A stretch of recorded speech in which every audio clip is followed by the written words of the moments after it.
Hello! Shh! Oliver's asleep. It's me again, FoxyNoTail, here live on the internet for your pleasure and entertainment. How's everybody doing? Dorsal Dawn's just subscribed for 20 months saying whoop whoop. And just before we get cracking, one thing I want to do, I want to press the wrong button apparently. I want to just turn my headphones down because I believe having my headphones quite as loud as they are is making me talk louder. So I'm just going to turn them down a little bit. Hopefully he won't talk too loud and wake Oliver up because he's literally just gone to bed. And last time we did a live stream when he was here, he stayed up until I'd finished and he was dead for school the next day, which wasn't good Missed at Cats all. just subscribed. Wow, Not one 22 bit. months. Party Popper, hey Foxy, Foxy, no wave. Party Popper, hey Foxy, Foxy, no wave. Dan C1 just subscribed. Right, we've got Mitz there subscribing for 22 months. Absolutely ridiculous. Thank you very much, Mitz. That's crazy. And then Dansby1 has subscribed as well. Thank you very much, which has kicked off a hype train. And we're already 94% through level 1, which is amazing. Right. Oh, jeez. Here we go. Let's not wake Oliver up. Unfortunately, I've got headphones in and not speakers. Otherwise, that'd have been good. That'd have been really good, wouldn't it? Just get him down and then party. Right, we're going to go to some more digging again today, peeps. We're going to carry on digging out the hole, which means you are going to see some spoilers. I will try and keep you as spoiler-free as possible. Oh, that's spoilers. Try and keep you as spoilers-free as possible, but it's not going to be possible for where we're going. So just don't look, okay? Just don't watch. Just put audio only on. Listen to me very quiet, okay? It's a deal. But it's be boring. I know. Anonymous cheered 100 bits. That's crazy. Thank you very much. Thank you very, very much. And we have many chats going on. Shh, quiet party, says Pickles. Vex Alta says, hello, Sir Foxy. And hello, chat. Well, hello. Woden says, love your content. Thank you. Thank you. If you love my content, I've just edited a video today that I really liked. I really enjoyed editing today's video. It took me literally all day. I used to go from, when I started my channel, I'd record 20 minutes non-stop without speaking. And I'd put a bit of music on it, cut the beginning, cut the end. That was job done. Obviously, things progressed to there where I would edit and I would put music on and I would cut the bits out, but I would just sort of ramble on, and it was all right. People liked it. Got plenty of subscribers from it. But yeah, that maybe took me. Just subscribed for 5 months. Here's to many more streams. Party Popper.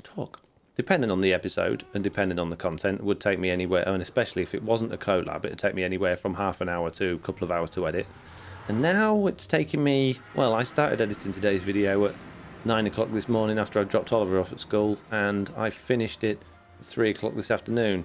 So yeah, many times doing editing now, which is great. Well, more editing is less playing, I guess.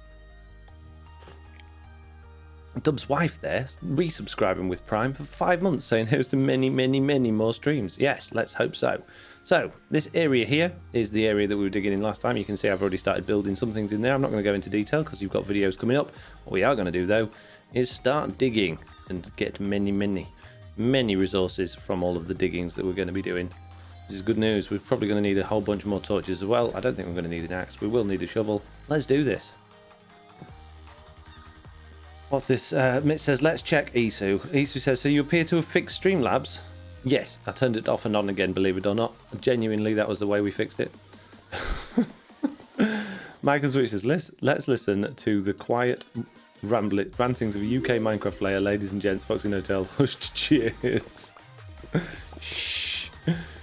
Oliver's not asleep yet. And he won't sleep because he'll know what I'm doing.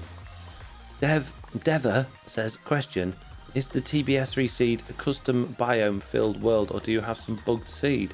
It's not a bugged seed. It also doesn't have any custom biomes in it, but it has some things going on. But you know, I have explained it before in streams. But yeah, it's not a bugged seed. Mitt says just catching up. Akai says, do you have any areas set as ticking areas on Trudy Bedrock? No ticking areas, no command blocks. 100%.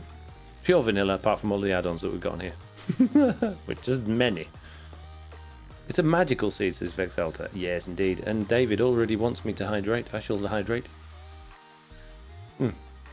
Thank you very much for asking me to hydrate. Right, I think my headphones are at a reasonable volume now, although they're very quiet, but I'm going to leave them at that so I don't start shouting. Let me know if I'm too quiet or if anything's too loud, like music or whatever. What music? I can't hear it. No, just start again with the music.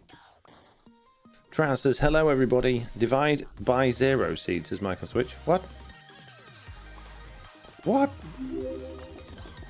So yeah, I don't... Oh, well, there was a few topics to discuss today, isn't there? Very, very, like a few minutes before I put Oliver to bed, Mojang dropped that we have now got the latest hotfix for Bedrock Edition, which is I'm very nervous about because it has changed many, many things, including how chunks are saved and loaded, so I think that's going to cause problems. But it's also got lots of good things in it as well, so we can discuss that today. They've also done something that... I don't know if anyone out there has seen my mountains video that I did where I talked about how my mountains were so good they're going to make the rest of Minecraft look rubbish. And then they announced today that in Java Edition and hopefully coming to Bedrock Edition as well, they are changing things for Caves and Cliffs Part 2 to make the entire world more interesting in terms of variation, not just mountains. So I got my wish, which is great news. Very, very good news. I'm not saying it's my fault. I doubt very many of the developers would have seen it. I know one of two of them would because a couple of them actually follow my channel. But I don't think they're the sorts of the developers that make the decisions on for Mojang. So it's very, very unlikely that it's my video that has caused that to be a change. But I'm very happy about it. Hype train completed. Thank you very much for sub gifts. 225 bits. Did I miss subs? I don't think so. Such strong support, it says. Level 1 completed. Thank you very much, peeps. Good job. You can come in next time as well. Next time I'm streaming, you can... Whoever's just been, involved in that, you can come again. You're welcome. You're invited for free. You don't have to pay stream fee. Caves and Cliffs and the kitchen sink, says Vexalta. Yes, exactly. Yeah. I'm so happy they've done that. I really am. And I'm glad they're doing it as part 2 and not going, oh yeah, Caves and Cliffs was successful, so let's now do another world generation update. Change update next time. Although we still don't know what 1.90 is going to be yet, do we? I'm still betting on end. I'm betting on the end being updated. Mitch is laughing. Don't know what for. Vex says, we got candles. Caves and Cliffs in the kitchen sink. Hi, can you invite me to the server, says Delivered Potatoes. Absolutely, yes, no problem. 1 second, I'll just stop everything I'm doing right now and invite a perfect stranger to a content creators only world. No problem at all. Just hold on 1 moment. I will get to it straight away for you, sir. Not an issue. No, 1.19 will have archaeology, won't it, says Deven. According to King Big Dogs, I don't think so. You watch the Spawn Chunks or listen to the Spawn Chunks podcast where he was interviewed by Pixel Riffs and Joel Duggan, and it seemed very much that is very much on hold for a long way in the future. It sounded like. I don't think there's any current plans to be bringing archaeology forward over the next updates that they're planning for, at least at this moment in time, by the sounds of it. And what I think the Warden will be there in 1.19. I think the Warden and the End will be updated in 1.19. It'll bring all that together. Why do you use a fortune shovel? Says because in Minecraft 1.17, everything that you mine now is, you get more from it from using the shovel. So for such as copper ore or iron ore or things like that, you get the raw stuff, which is much better. Or did you say shovel or pickaxe? Oh, shovel. Oh, I don't want a fortune shovel. Sorry, I read that as pickaxe. It's because it's the only one I got. I would much rather have... I did actually have a Silk Touch pickaxe, but me and Slack did some work together and mine all of a sudden became a fortune one without my name on it anymore. So I think we may have ended up swapping at some point. I'm curious about the hotfix you mentioned.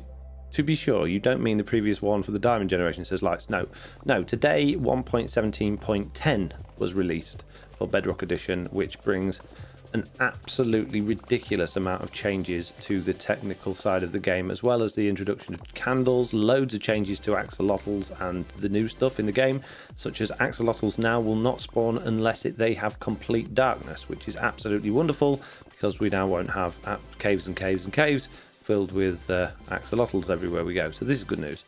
But yeah, lots and lots of good changes, but also lots of technical back-end changes which concern me, such as they've changed it so that chunks will only save. So if you're out and about in your world, and chunks will only save if they have entity updates in them or if there are block updates in them. But in my experience, Bedrock Edition's not very reliable when it comes to detecting these sorts of things. So I think we're going to have a lot of potential things going forward, particularly for my realms and servers where people are complaining that their stuff's gone missing or they've had a rollback or their items, the things they've built, half disappeared. I think we're going to find a lot of chunk errors and problems like that, potentially. I mean, who knows how long that's already been in the betas and whether or not it works or not, but I've got a feeling it's going to be a problem. Devon says, I just achieved 1,000 levels on Pocket Edition. Good for you.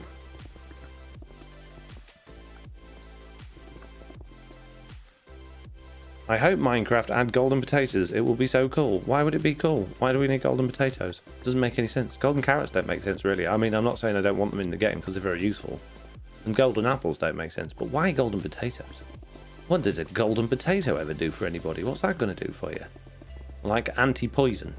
Gives you anti-poison, so you can go and bother witches. Crazy idea. Oh, Isu wants to rename an item. What item would you like to name, Isu? Let me know. Clearly the shovel should be named Stolen from Slack. Well, I don't... Yeah. I did ask Slack, and he said it's not his. That's the only explanation I've got. But he did say it's not, and he did say he doesn't have mine. So it might just be that I've got a really bad memory and just made a Fortune one instead of a Silk Touch one.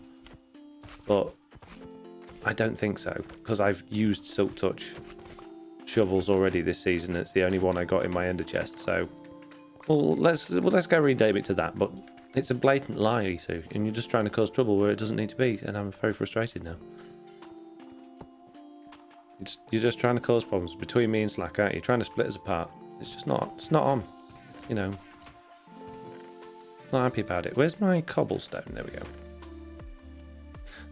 Danny May said, did you get it in the end and put it with the end tools you found? That's not impossible. I may well have... Yes. That's highly likely. That's highly... Yes, we should go home and find that out. Danny Mal, you're on the ball there. Just Shanky says, I'm here, but then gave us no... reference to where here is. It could be anywhere. No coordinates, no suggestion, no hints. It's not a very good game. Not a very good, hide and seek thing you do in there. You could at least whistle or something so we can hear roughly where the sound's coming from. I think you're doing it all wrong, mate. You need to try harder. Just saying.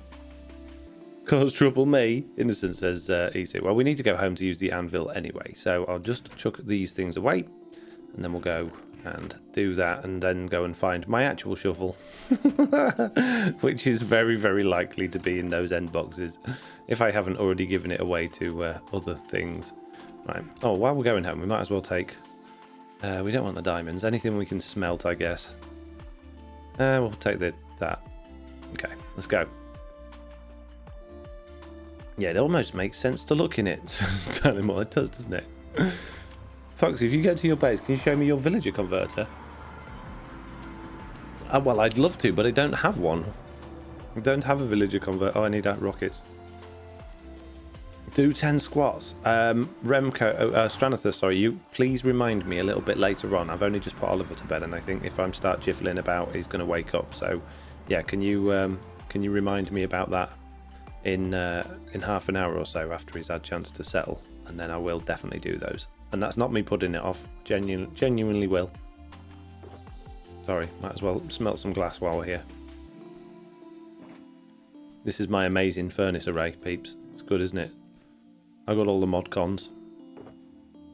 Right. Rockets. Lofty's here.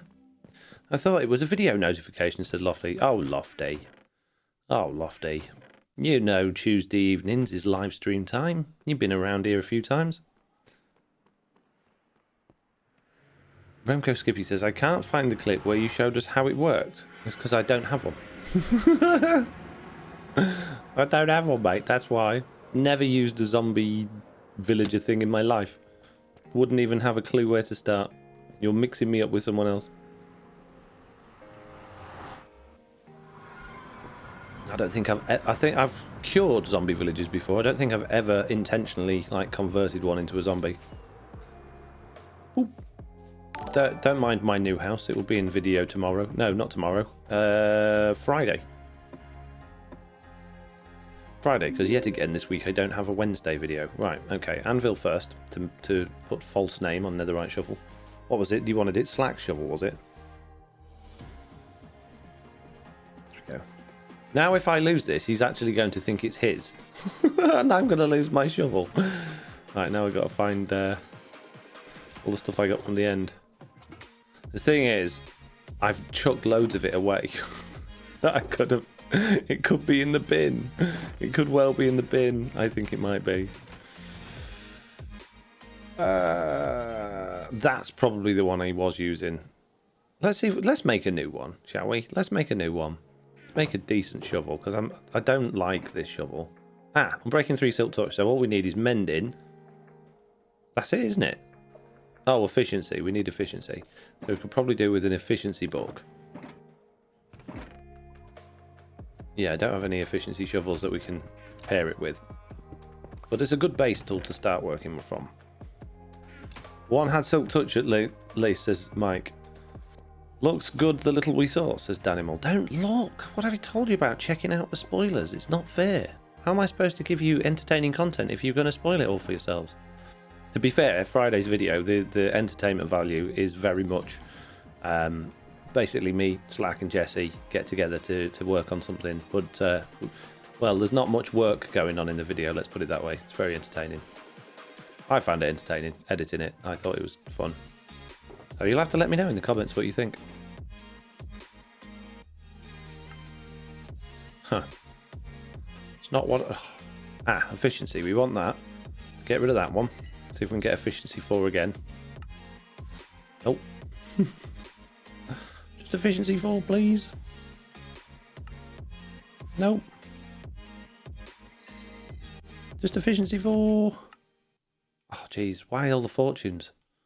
This is probably why I've got a fortune shovel, because I can't get any other enchantment. Oh, jeez. What a rip-off. Getting ripped off here, peeps. Just saw the door on the floor. Mostly the block palette is what I meant. You have seen your editing style, right? I like it more narrator-driven, says Just Shanky. Yes, it's very much like that. Very much like that, but it's also got a lot of really fun stuff going on in there as well, so I think you'll enjoy it. Right. Shove those together for 1. Get efficiency 5. Bang that on there. No? I can't put that on there? Why? Ah, there we go. Bob's your uncle.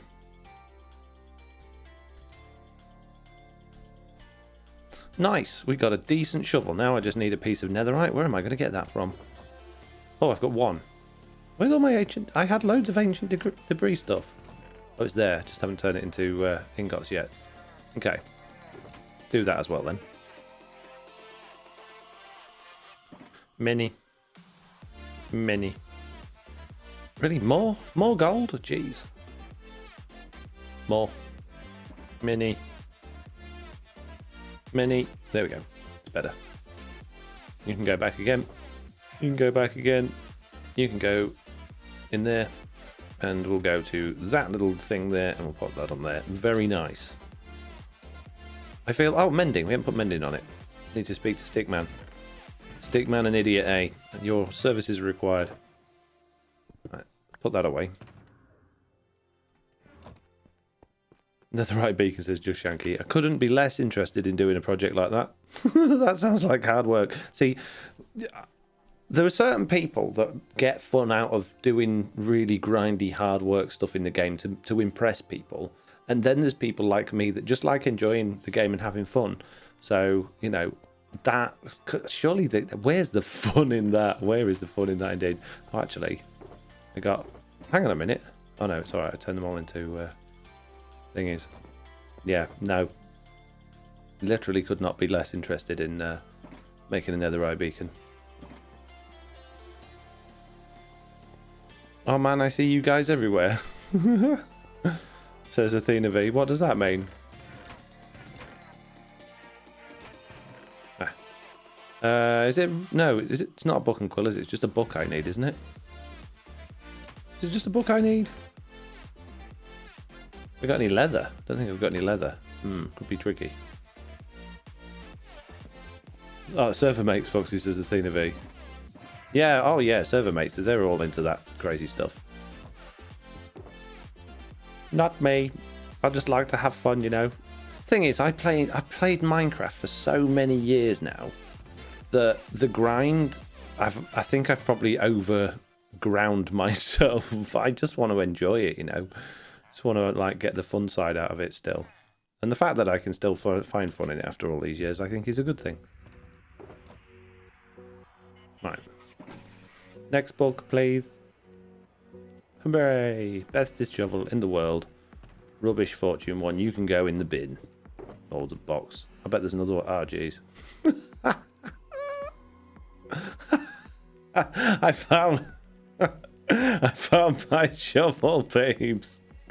Good job. We got 2 of them now. We got spares. This is good news. Excellent. That was a waste of time, but it was an experience we enjoyed together. What do you mean I'm not very good at looking for things? Where's my keys? Oh, they're right in front of you. No, they're not. Oh, yeah, they are. Mitts with the face palm there. I'll give you that, Mitch. You can have a face palm. Oh, mate. I may have slightly made a slight boo-boo there. Possibly. Me and villagers still don't mix as lofty. No. No, I'm not very good at villagers. Just saying. Love my server mates. Fun lol Foxy community for the win, says Blue. Yes. Indeed. Foxy community, best community. Just saying. Just putting that out there. If anyone disagrees with me, you're wrong. Ooh. Okay. Need to do that the other way around. Get me out my copper box. Copper box is lacking. Need more copper. Need more copper. All the other server members are like, I've got a sugar box full of copper blocks. I'm like, well, how? I've been desperately trying to get it. I've been selling stuff for copper and I still got none. None at all. No looking at my house. Shh, don't look. What's the goal for this stream? Says It's Just Dylan. To dig many holes. The goal is to make the farming area that I'm going to be working in even bigger. We're all from your good Discord, says good sirs, as Athena V. This is good news. Pickle says, I'm sure the experience as a professional content creator is much different than a typical player. Yeah, I think so. Literally, your morning, noon, and night every single day of the week is all you're doing. Is either playing Minecraft, editing Minecraft, watching Minecraft, learning about Minecraft news, talking about Minecraft, having people asking you questions about Minecraft. It is literally 24/7, which it's a lot. It's a lot. But it's a good game. It's a good game, innit? Eat, sleep, breathe Minecraft as a thing of it. Yeah. Yeah, when my kids start asking me for Minecraft breakfast cereal, I think that's when I'm going to draw the line, you know? Yay, no more flint. Hooray! Can't believe I had one in my ender chest all along. To be fair, it was only efficiency 4 though, so it was rubbish. Doesn't even count. Actually, I'll let you drop and then you can fill in that hole. Has anyone found a use for tough blocks yet? Anyone out there seen a good use of them? Because there's a I really like the look of them, but it is a struggle to get them to go with much. And it's something that a few of us have said on Truly Bedrock. There's not really much that tough goes with, but surely someone out there's come up with something good for it yet. Blue Shigatsu says, "Oh, Minecraft cereal, that would be a good thing." It is already exists. I don't think you can get it in the UK though. I think it's an American thing, but yeah, you can get Minecraft cereal. It's in nap time yet, says Danimal.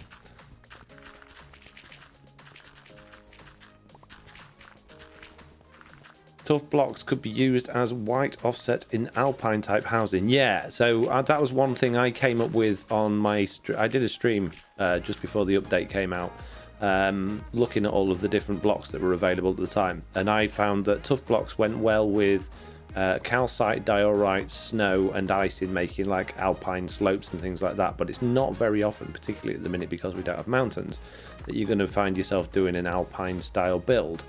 So what common things, I should have sort of prefaced that with, what common things does Tough go with? What other blocks in the game does it work well with that you might commonly use with building, I guess?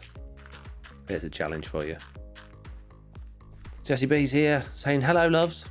Speaking of Jessie B, Jessie, have you edited our interesting video yet?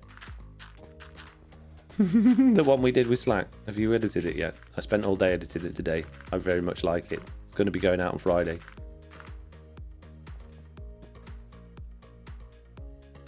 I like what I did with Tough, still dislike the block though. So, do you mean the trim on the thing that's in the video tomorrow? Is that what you're talking about? Because you used it in that, didn't you? Which is what made me think about it a second ago. Cyan terracotta, says Jessie B. Cyan terracotta. Interesting. But don't you think it's too textured to go with the terracotta? Because terracotta's like concrete, isn't it? There's too much noise on that, don't you think? I'm going to have to check that out. Need to get hold of some terracotta now. Jessie B says, I started the edit, just have to finish the time lapse for it. Okay. Block palettes with FoxyNoTail, says Mike on Switch. Well, it's something I try and get into now. I try to do my best at building. Never been particularly impressed with my building works, but I'm getting into it. I'm really starting to sort of understand and get the bug for building at the minute, and I'm really enjoying it. I'm just not very confident with it still, particularly interiors. I really struggle with interiors. I could definitely do with some interior tutorials. Jessie B, just saying. Jessie B says, lol, look at the build at the thing. That's what I paired it with. The build at the thing. Did you? I thought it was deep slate. I really paid attention, Jessie. You can see I was really paying attention to what you was building. Absolutely loving what you're doing this season. Well, thank you very much. The deep slate has literally given me many inspirations. I love it. It's given me all the variations I love in just the exact color I used. So like when I did Infinity Dungeon, it was when we were just getting Blackstone in the game, and I converted all of the Blackstone blocks to basically the same as what Dripstone is now, because I preferred that color to go with stone brick. And now they've added that as well as Blackstone, so we've got the best of both worlds. I still think Blackstone has got a little bit too much purple in it, but it goes. It's just a little bit, it's one of those, I wish it was just slightly less purple, but it's fine. I'm not going to complain too much. Light Slab says, use it with gravel cobble for walkways, maybe even some deep slate. I tried that. I had it in my walkway that I did my my nether bridge and tunnel on, and I took it out again, and it looked okay, but it just looked a lot better without it. So yeah, it kind of goes a bit, but it's not amazing. Diamonds. Jessie B says the design for it was deep slate, tough, cyan terracotta, dark prismarine, dark oak. Oh, sorry, the thing you showed me that's not actually no, I thought you were talking about the thing at the top that we built when we were together. You're talking about the thing that you're building separately, right? What part of that build? Jeez. Why don't you just say it's a raid for... Shh.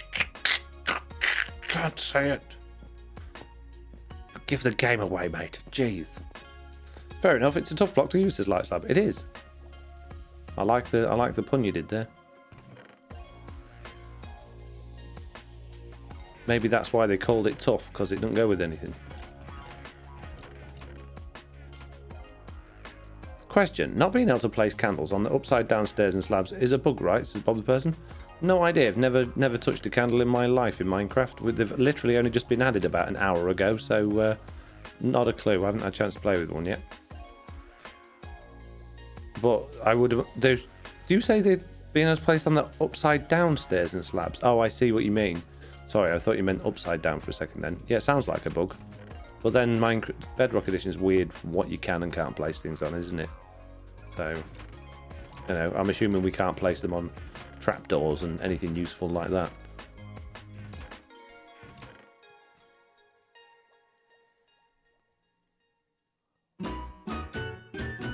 Hey, look, someone just subscribed for 2 months in a row. Look. Thank you very much, Holmes. 15 just subscribed for 2 months. Hey, Foxy laughing face. I'm not called Foxy Laughing Face. Who do you think you are, stream lady? Thank you very much, Holmes. Resubscribing with Amazon Prime for 2 months. This is wonderful news. Jesse B says, I'm making the ugliest and most difficult farm beautiful, darn it. Good. Well, hurry up about it. I'm sick of looking at it, Jesse. It's gross. Holmes says, hey, Foxy. Hello.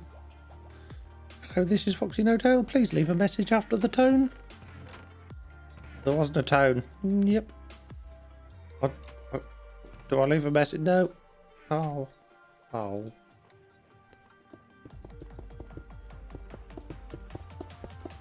Evening, Mr. No-Tail, says Mr. Beardstone. Hello, Mr. Beardstone. How are you doing?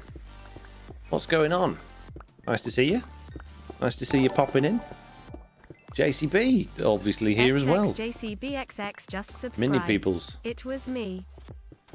It was me? What was you? Hey, JC, what did you do? Other than resubscribing for 17 months. Crazy. Thank you very much, JCB.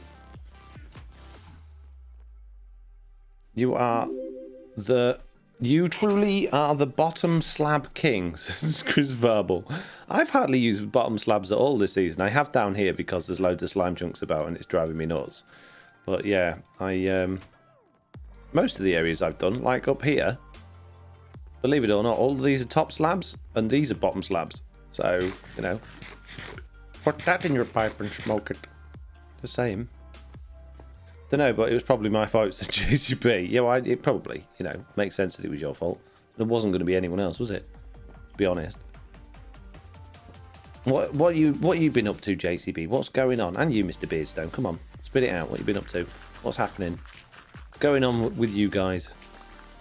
You're building many things. Got good ideas for the fact that we will have candles in a few days. Making a sushi restaurant. Wow. Okay. Nice. That's from Mr. Beardstone, by the way. For you watching at home that don't have access to chat on the VOD or just using a device that it's more awkward to have the chat window open on. It only sells beef, says Michael Switch. Well, you know, in my mind, beef is just as good as any sushi, to be honest with you. And if Mr. Beardstone tells me that beef looks like sushi, I'll believe him. Too true, says Mr. Beardstone. Raw beef, at least. Well, I'm looking forward to your beef sushi. I don't know. I've never said that to anyone before in my life. It's the day for firsts. Serve blue, says Light Slab. You'll need a texture pack for that. So, JC and Mr. Beardstone and Jesse, have you seen the news? Have you seen what Mojang have dropped on us today? Not just the next hotfix of Bedrock Edition, but also the fact that they've gone, do you know what? FoxyNoTail was right with his mountains video. We should make the rest of the world look more interesting for 1.18 as well. And they've gone and made the rest of the world look more interesting as well for 1.18. World generation changes all round. It's going to be amazing. Went to the bathroom and came back to hair beef sushi, says Athena V. Hey, Mr. Beardstone. The mobs in darkness put, says Jesse B. What? Mobs in darkness. Oh, axolotls will only spawn in, yeah, that's in the latest hotfix. Axolotls will only spawn in 100% darkness, which I think is a good thing. We won't be overrun with axolotls still. Yeah, so that was it was a separate tweet that was put out by Henrik, basically with a link to a Java experimental version. You know how they got like the experimental combat update, well, they've done an experimental world gen thing that they've said is planned for 1.18, where like deserts, for instance, won't all just be flat. They'll be able to be up mountains and on hills, and yeah, it's going to be interesting by the sounds of things. No, we need more axolotls, says. I don't think we do. Are you not fed up and bored with axolotls already? they're just everywhere, aren't they? Everywhere you look, there's an axolotl. There's no. I think they would have been so much more interesting if there were less of them, if they were more rare. But they're everywhere. I can't believe it. Like my underground area is just swarming with them just constantly. Subscribed for 3 months. They're How like it is vermin at going, this point. Foxy? I still never killed one. Slow Minsky says, how's it going, Foxy? While subscribing for 3 months with Amazon Prime. It's going all right, thank you very much. Slow Minsky, how are you doing? Ooh, that sounds amazing, says Jesse B. Yes, I'm very much looking forward to it. Mitch says we need them to stop despawning. What, axolotls? Just put them in a bucket and stick them out again and they'll stop despawning. Won't they? I'd love to have slight variations in terrain, says Jesse B. Yep, I haven't seen any videos or footage of it yet, but he did put a picture on it, which looked really interesting. It was like a bamboo jungle, but on the side of a hill. So, yeah, I'm really looking forward to seeing. I'm sure Izuma and other people will be putting videos out where they're actually using the thing and having a look around it. I've got a feeling it might look a little bit similar to what we got going on Truly Bedrock this season, to be honest with you. Just saying. Not always, says Mitch. Really? That doesn't surprise me, to be fair. Ow. Dude, look, stop. You've literally just turned up in my area and you're squelching at me backside. Leave me alone. I saw a video by Ted Ed on axolotls. I love them more, says Just Shanky. I don't know who that is, but I'm glad you love them more.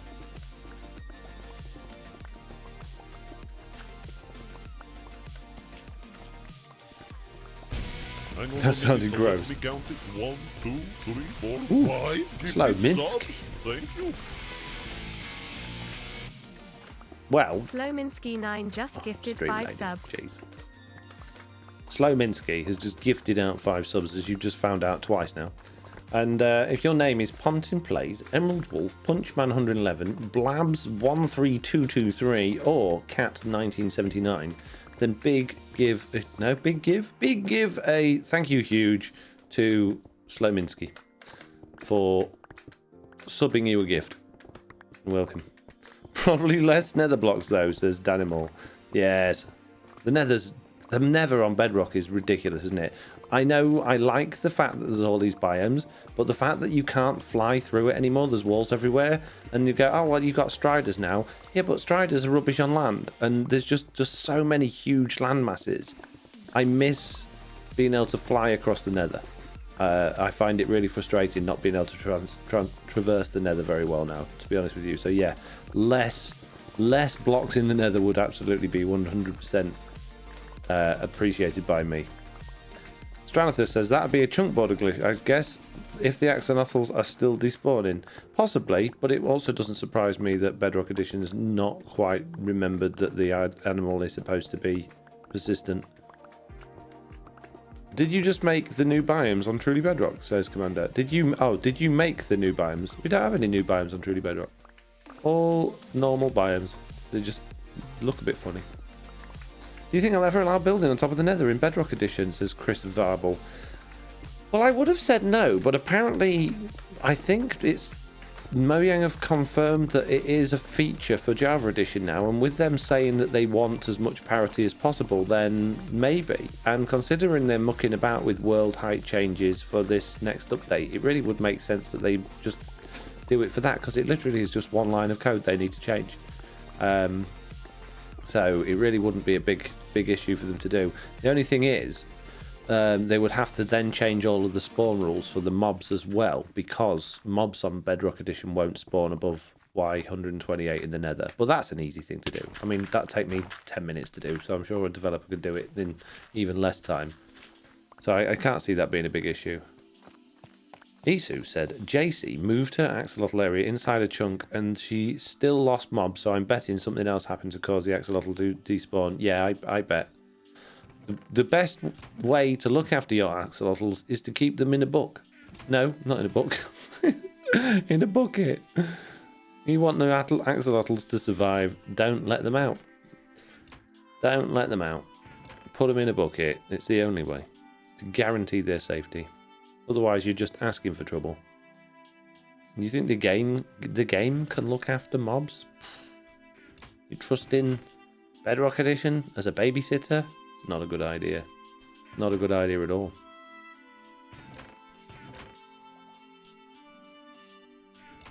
Mitt says, words are hard today. They are. Well, I'm trying to be quiet at the same time, which is, you know, taking more of my attention and actually forming words.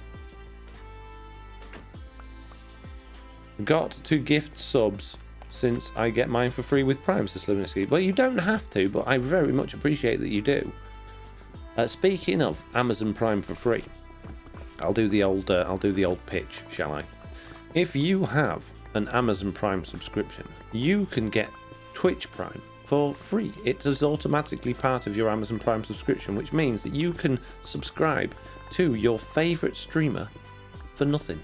For absolutely nothing. You can subscribe to one streamer every month for absolutely nothing. And the great thing about that, that's not like YouTube subscriptions where it's just like, oh, I'll get a notification. That actually gives your favorite streamer money in their back pocket. They can go buy themselves a nice cup of coffee or something good, you know, and it all helps. So if you're, you know, a streamer like me, that it is your full-time job making content, and you got people coming along with their Amazon Primes going, hey, this has cost me nothing, but I can help pay your wages, it's very much appreciated. So yeah, if you've got Amazon Prime and you're not subscribing to your favorite streamer, then you're throwing money down the drain. You're basically taking the wages from them and setting fire to it. That's what you're doing. Very selfish. Make sure you do it. There we go. Look, Mr. Balrog. Oh, sorry, I forgot. Balrog just subscribed. With Amazon Prime. Thank you very much, Mr. Balrog. Zandevil said, I wonder if it makes a difference if you name them to the axolotls. Could it? Possibly. I don't know. I have no experience with this problem. Word in the Old says, I feel bad. I used to sub to you, but I have been rotating through all the TV members. Don't feel bad at all. At the end of the day, you can do whatever you want to do. It is your money, your account. Don't feel guilty if you did or have subscribed previously, but you don't anymore. There is no expectation. Every time that you do, obviously, I am and the other members will be extremely grateful, but we will never ever think bad of you for not subscribing anymore. You know, it's a pleasure to receive it whenever you can and whenever you do, but there's no expectation there.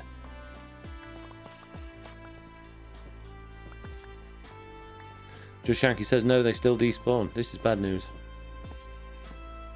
Jack's dad said, but did you know that millions of available Prime subs remain orphans each month? It's horribly sad. I can imagine. Yeah. So, peeps, I've pretty much said all of the things I wanted to say and talk about, which is the news that we've had today. I don't think I've got a great deal else to tell you, really. Not masses of stuff's really been going on to talk about. I haven't really got any news for you as such, so you're going to have to come at me with some questions early today. And we've already had a few questions, which is great, but come on, you need to give me more questions.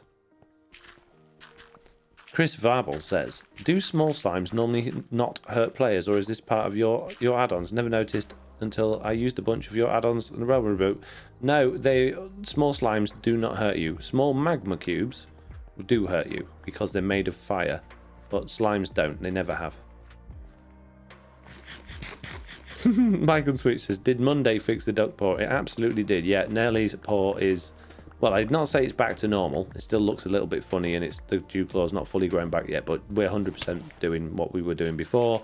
Having said that, we're now not able to go for walks because she's in heat, which she's got about a week and a bit left of, which is great. So after that, we'll be able to 100% be back to normal with that.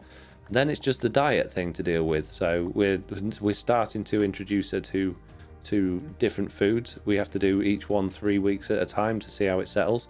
And we did one, and again, you know, her coming into heat has sort of put the brakes onto that because that affects our stomach anyway, so we can't really tell if what we're doing is having a negative or a positive impact. So that'll come back to normal again very, very soon. Lawful Meteor says, would you like to vent about Clarkson's farm? Don't really need to vent about it. I was genuinely sad about it. I think it's really... The thing I like about that is I obviously very much like Jeremy Clarkson's style of humour. I enjoy the fact that he's honest with his opinions, tries to say the right thing, but isn't too shy about it when he doesn't. I like the fact that he's sassy. I like the fact that he will say what's on his mind, and I like the fact that he's incredibly intelligent and just makes me laugh with just his wit and his one-liners, basically. So any form of content that he's generally in, apart from things like Who Wants to Be a Millionaire, which I mean, I'm bored of game shows. I can't watch any more game shows, but like Top Gear and Grand Tour and stuff like that, I find him really entertaining. And his books as well, they're very entertaining. But no, not but. So yeah, they basically, he was involved in his Clarkson's Farm program, which was an experiment that he approached Amazon Prime about, and they said, yeah, we'll do it. Apparently he approached the BBC about it back in 2008, I think he said it was. They weren't interested. Amazon Prime said, yeah, we'll give it a go, and it was a roaring success. Very popular, was one of the most popular things on Prime at the time, but they, for whatever reason, decided they don't want to go ahead and do another one. And he's now actually asking people, he's prompting people to complain to Amazon, if they're not happy about it, to try and force them to, give them another series on it. Hence, putting that tweet out this morning that I said, I was genuinely upset about it, which I was, because I really like that. There's no other programming like that out there that I find as fun and relatable. It really is something I can just sit back and watch. And with Clarkson's Farm, it was less, three blokes going around driving and doing stupid things, and more of him actually looking at real life impacts of farming and running a farm and food production and all of the things that go with it, but with a comical side to it as well. So it was just, I don't know, I just thought it was really good. It's educational and entertaining, which ticks my boxes. So yes, got it, lols. It's lawful media. So yeah, I'm not ranting. I'm just explaining why it was important to me, and I think it's really sad that they've canned it after one season. I mean, to be fair, I did think, what can they really do with the second season after it had finished? But I mean, I've already watching the whole thing again already, and I only watched it a couple of weeks ago, so I would be more than happy to just watch the exact same thing again next year, to be honest with you. But I want to follow his progress on the farm, because he did it all like while lockdown was kicking off. We had a really bad winter, and then there was a really bad summer, so they had problems. I'd really like to see him actually turn a profit on the farm the next year and see how it all goes, So I just find that interesting. Chris Varble, by the way, just subscribed with Amazon Prime as well, so thank you very much for that. Athena V says, how long are you streaming for today, Foxy? Well, I normally do 2 hours. If we're having a good time and we've got plenty to talk about, it'll be slightly longer. If, Oliver starts making loads of noises upstairs, I can hear he's awake, I'll probably finish early. Or if we run out of things to say and do, then I might finish early as well. So I aim for 2 hours. I try and hit the 2 hour mark, and we'll see. I don't make any promises, but I also don't make any promises not to make promises. It says, I loved it, and I am sad there's not going to be any more. Me too. Vexalta says, yummy, I just made myself chorizo burrito. Oh, that does sound nice. Yes, very nice. Setting Bow says, now you have been busy. No, you have been busy, but if you find time, will you do more Stardew Valley? It was really popular in our house.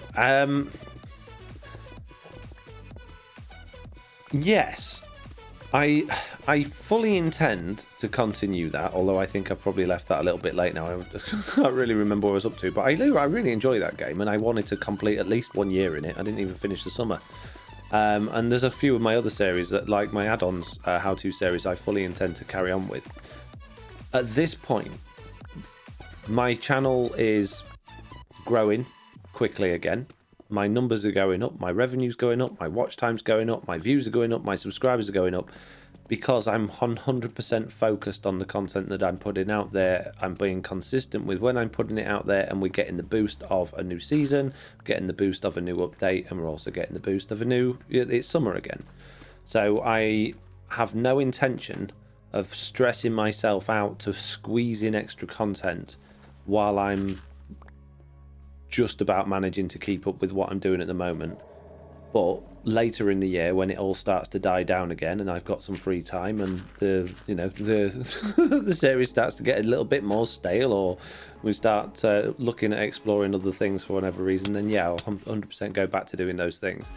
But yeah, I was hoping to get to it quicker than I have, but unfortunately, with the way I'm editing videos now and taking more time to do that, and I'm trying to put a lot more time and quality into each video, it's taken me longer than I expected it to. And I've also made a conscious decision to make sure I'm spending more time at home actually with family and with kids and stuff like that, because I got very much in the habit over lockdown and over the holiday periods of just being at home, ignoring everybody, not socializing, not really living, you know. So I don't want to carry on doing that. I want to make sure that I'm making the most out of the time that you've got with family, because you never know how long that's going to last for. So yes, I intend to go back to it. It won't be within the next few weeks. Hope that helps. Jesse B just confirmed season 3 ends in the fall, apparently, said Pickles. Jesse B says, lol, Foxy isn't allowed to do anything other than TB until after summer. I've told him we are creator napping him all of season 3. Oh, Jesse B, in your big mouth. I can't believe it. Can't believe you just told everybody that we're resetting in fall. Jeez. Told you to keep it quiet. Now look. Now Pickles knows, and you know what a big mouth he's got. Jeez. Thank you, Isu. Redeemed eat. Oh, and we got a random face filter as well. Okay. Here we go. Oof, that's a new one. I haven't seen that one before. Lovely. Wise words, says Vexalter. Chris said, when did you know you could Minecraft stream full time? Well, technically I still can't. Sometimes I can, depending on the month. I keep a very tight check on my income and my outgoings. I know exactly how much money I spend every month, and I know exactly how much money I have to live on, and I know exactly how many savings I've got in the bank. What I don't know is how much money I'm going to earn every month from YouTube and streaming and Patreon and things like that, but it's never wavers too much. So you can have an educated guess. And what I did about a year ago, because of lockdown and because I was high risk and couldn't carry on my business, because my business involved lots of going to people's factories and being around people, which I wasn't allowed to do, I thought, well, I can, on a good month, afford all of my outgoings with my income that I get between YouTube and Twitch and Patreon and other things that I have for sources of income. And on bad months, I know that I've got enough savings that I've accumulated over my working life to get me through the low points. So I took a risk, and I said, right, I'm going to give myself a year to drastically improve my channel so that it's no longer a risk in a year's time, and I can comfortably afford at least my bills at that point. Now, a year's been and gone, and believe it or not, I'm not any further along than I was a year ago. But things are on the up again because it's summer. I think for most people, for most content creators, unless you were really, really fast rising superstar on YouTube, there was a big lull. Not just with advertising revenues because of lockdown, less advertisers actually advertising, less people paying for advertising, but also in terms of views and stuff. Last summer was golden. With the start of lockdown, everybody turned to YouTube, but as winter crept in, it became less and less viewers, less and less subscribers, and it really did take a big downturn for a lot of people. Unfortunately, it's only recently, sort of as of June, just all started coming back up again. So we're ahead of where we were last year, but it's not comfortable, not where I want it to be yet. Looks like someone has way too many diamonds to give around. But I'm hoping very much for it will do, which is why I'm really trying to uber focus on what I'm doing. Chris Varble just gifted 10 subs. Jeez, Chris Verbal just gifted 10 subs. Jeez, okay. Fibrowolf, Takeout Web, Drive Safe, Miss MRE 2019, Alg 1991, Wizard Dwarf, Is, Batkrats, Captain Caveman, and Halsey Baby. If you're one of those people, please give Chris Varble an amazingly big thank you for the most ridiculously generous thing. Thank you so much. Wow. I'm just going to scroll up the chat slightly and see what I missed when I was wittering on.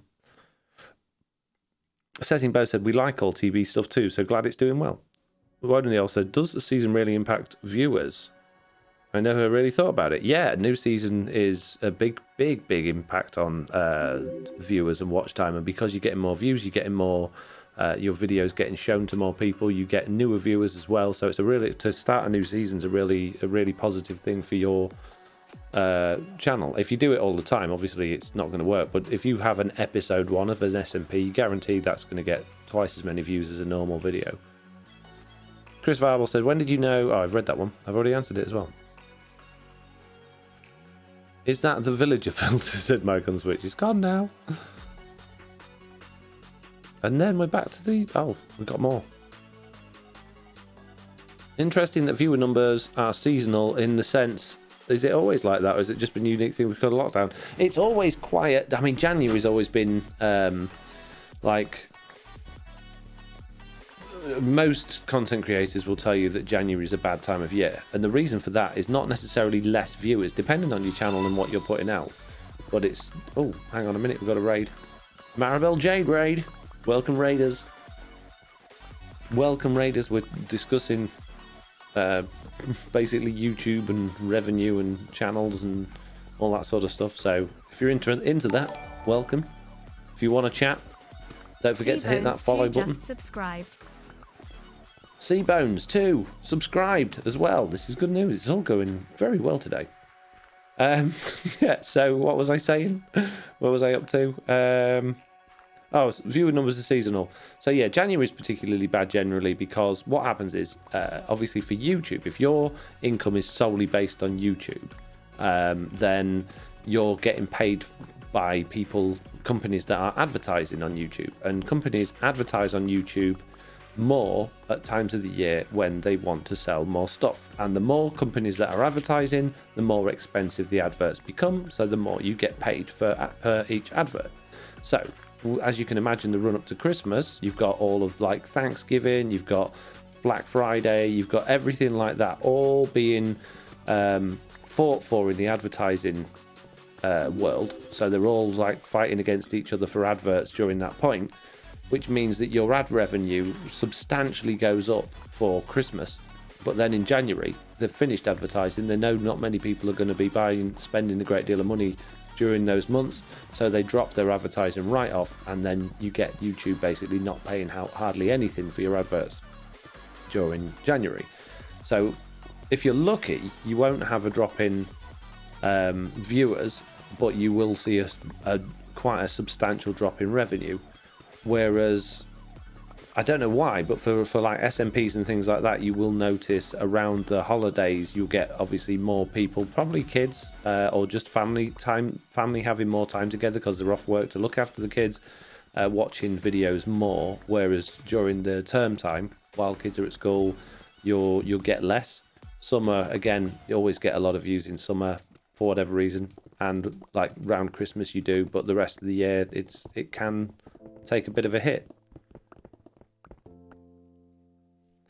And also I think it depends on what you're doing as well. If you started a season, let's say you started the season in January, then you're going to have a boost in January in terms of viewer numbers, but by the time you sort of get to August, September, you're probably getting a little bit tired as a creator in that particular series at that point anyway. Maybe you're struggling for ideas, maybe you've put too much time and effort in already, maybe your audience is getting a little bit bored of that season, so you're getting less back for the episodes and the effort you put in, so you're feeling a little bit emotionally sort of jaded by it, and that makes you want to start again. And when you start feeling like that as a creator, it comes out in your editing, it comes out in your videos, you get lazy with it, you tend to not put as much effort in, which obviously is then reflected by your viewer numbers because they're watching less because they're not finding it as entertaining.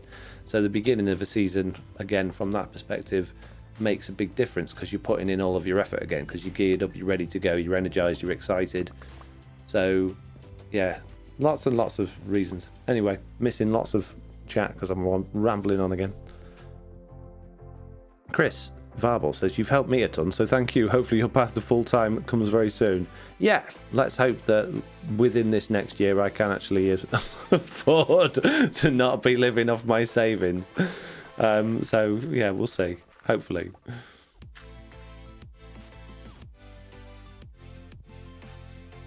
Hang on a minute. What have I missed? Lovely to hear you say my name correctly, said Maribel Jade. Why do I not normally? And have I just said it wrong again? I'm sorry. Herding Cat says, see, I just assumed it was a flat rate per eyeballs, as it were. Most interesting. Thank you for explaining. You're very welcome.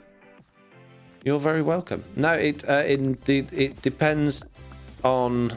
There's so many things advertising revenue depends on. Like the type of ad showed on your video as well. So if you find that your viewers are generally the sorts of viewers that like a specific topic, and that topic is something that sells well, then you'll find the adverts for that, because it's a more competitive market, will be more expensive because there'll be more people buying adverts for it. And in order to get your advert shown more, you need to pay more money for it. So, but if your audience generally tends to be, not, well, that they have interests in not particularly, or maybe more niche things and less, well, stuff that's not really searched for or bought online, for instance, then there's going to be less adverts for it, and therefore your CPM, the amount you get paid per advert is going to be substantially less. And location-wise as well, it's a big difference. Like Slack, believe it or not, and Liara, I won't say figures, but I'll just point out that what they earn per click, their cost per meal, if you like. So every 1,000 views they get is sometimes for Slack is more than 10 times higher than what I get in the UK for the adverts that are shown on my videos. So the adverts that are on my videos in the winter are likely to get around about $2 to $3 per 1,000 views, whereas in the summer or during high advertising times it can go up to about $7 or $8 per 1,000, which is great. So on average it's around about 4, and sometimes Slacks will be 10 times that, which is crazy. So it doesn't mean he's earning like way more money, because it obviously still comes down to what advertisers are actually showing on your video and how many ads get shown on your videos as well. So there's a whole lot more to it. But in terms of actual how many ads he needs to be shown on his video compared to me to get the same amount of revenue is a stark difference. And the only difference is where we live. It's crazy. I might move to America and get more money.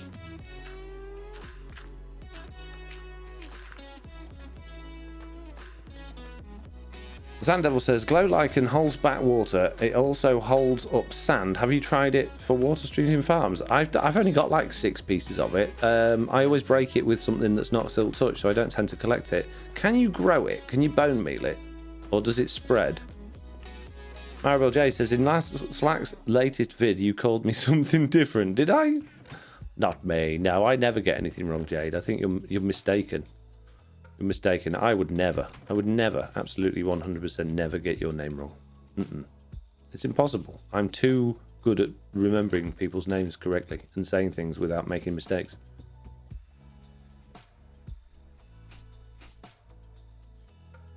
Vex says, I feel like there's a good way to plan the length of a season for future. Potentially, but there's a lot of other environmental factors going on as well, like, when's the next Minecraft update coming out? Is that going to be an important thing to reset for? Is there going to be reasons why you would want to do that, or is it better to hold on to the one after, or does it matter? Is it going to be a big enough update to make a change? And where is everyone in the group at that point? Is it going to be long enough? If you have short seasons, is that going to put people off watching in future because they're not feeling they're getting the money's worth out of each season, or the seasons are a little bit inconsistent? There's a lot of things to consider, a lot of things to take on board. But yeah, that's one big factor, I guess. Jesse B says, what magical YouTube god did they please, and how do they offer? How do I offer them my third born? Because mine is nowhere near that. I know, Jesse. It's crazy, isn't it? It's absolutely crazy.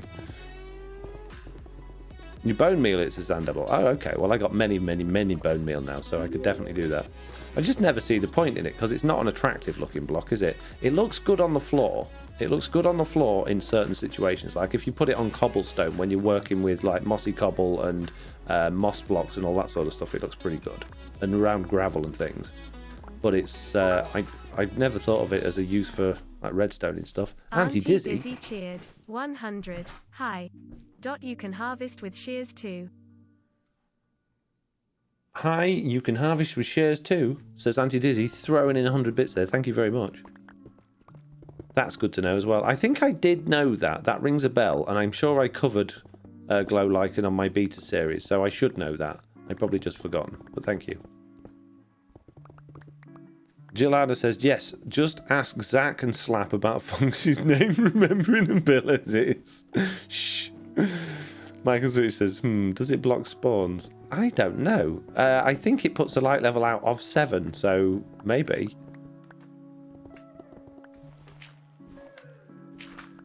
Lichen works well for bubble elevator entrance. Oh, that's interesting as well. Very interesting. No longer need a button on the floor. If only it just wasn't so ugly. Auntie Dizzy says, hi, Mitz. Mitz says, Chris Faber, you can see his setup on his website. Oh, is Chris asking about my setup? I've missed that. Chris says, what does your setup look like? And do you think someone... And I think someone earlier asked about how do you do your camera account setup too? Do you have multiple PCs? I do indeed. Yeah. I don't run as many as I used to. I used to... my old setup was basically my PC, which is a different one from what I use now, which Jack now has. That's my son. It was my PC, and I had one PC to... Sorry, I'm on small screen, that side, and one PC to that side, and a laptop. So I basically was surrounded by 4 PCs so that I could control lots of characters at the same time.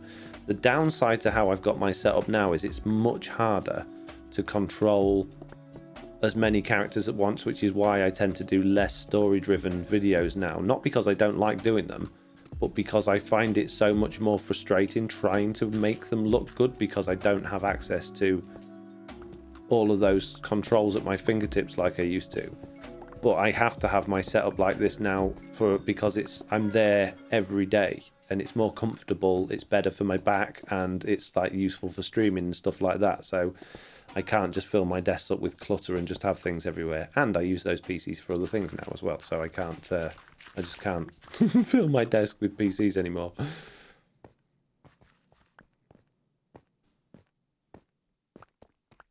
Foxy has a server farm and Bitcoin mine in his house. His mine on Switch. You're almost not wrong there. You're almost not wrong. I don't think I'd mine much Bitcoin with the PCs I've got though. 100. So many diamonds. Do have a server farm. I've got 3 PCs currently permanently on doing servery things. It's crazy. Danny Mal says, use it over glowstone and it makes almost 3D. Same with other lamps. Sloy used the lichen over other blocks to make it appear as wallpaper. Yeah, I saw that. The thing I strongly disliked about when Sloy did that is the house that I live in at the moment hasn't been decorated since the 80s, and it has that wallpaper in the house. It's like from the previous people that live here, it must have been white or cream at one point, but now it's just cigarette stain yellow. It's peeling off the walls. It's gross. I can't wait to redecorate it. I haven't redecorated it in all this time. I've lived here 6 years, but I've never redecorated it because it's not my house. So I didn't want to, like, well, when you're renting somewhere, you're just putting value up for some other people and wasting your money, aren't you? So now that I have more invested in this property, I will be redecorating at some point. JCB says, OMG, that's hilarious. Yes. Jesse B says, I don't know what's worse, Jade, him not know you exist, or him actually saying you're always wrong. What? When did I say Jade didn't exist? You mean when we had fake Jade on the previous season, before she joined in this season? Is that what you're on about? When we were at that big portal thing, and there was someone there claiming to be Jade. Is that what you're on about? Jesse B said, "Yay, redecorating." No. I'll get my mum to do it. I'm not very good at decorating. Fake Jade is marble Jade. How do you... so a no for you using it like that in Minecraft, says Danimal. Yeah, absolutely wouldn't do that in Minecraft because it would just make me feel sick. We've been looking at that type of wallpaper for the last 6 years. It's in every room of the house as well. I did decorate my bedroom because I just couldn't stand the sight of it in there. I decorated the kids' bedrooms. Fortunately, the upstairs bathroom was the only room any tenant or any person that owned this house had ever decorated before, so that's not as bad.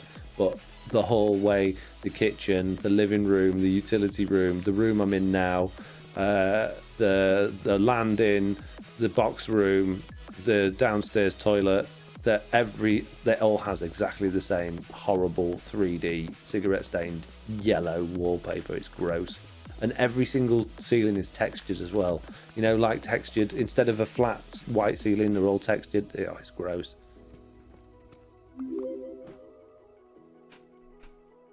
Big portal thing, says JCB. Yes, big portal thing, yeah.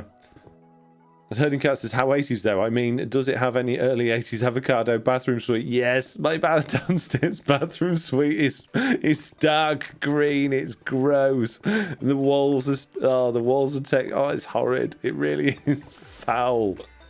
Oh, it's embarrassing having people around. It's not my house. I always have to remind people, it's not mine. I'm just renting. Must have got it on sale, says Danimal. 80s popcorn ceilings, says Vex. Yeah, basically. How to subscribe with Prime, says Joy. Good question. I'm sure someone in the chat will be able to help you. Otherwise, I'm sure a quick Google search will be able to sort you out. If I knew, I would tell you. I'm not being awkward. I can't remember the exact process.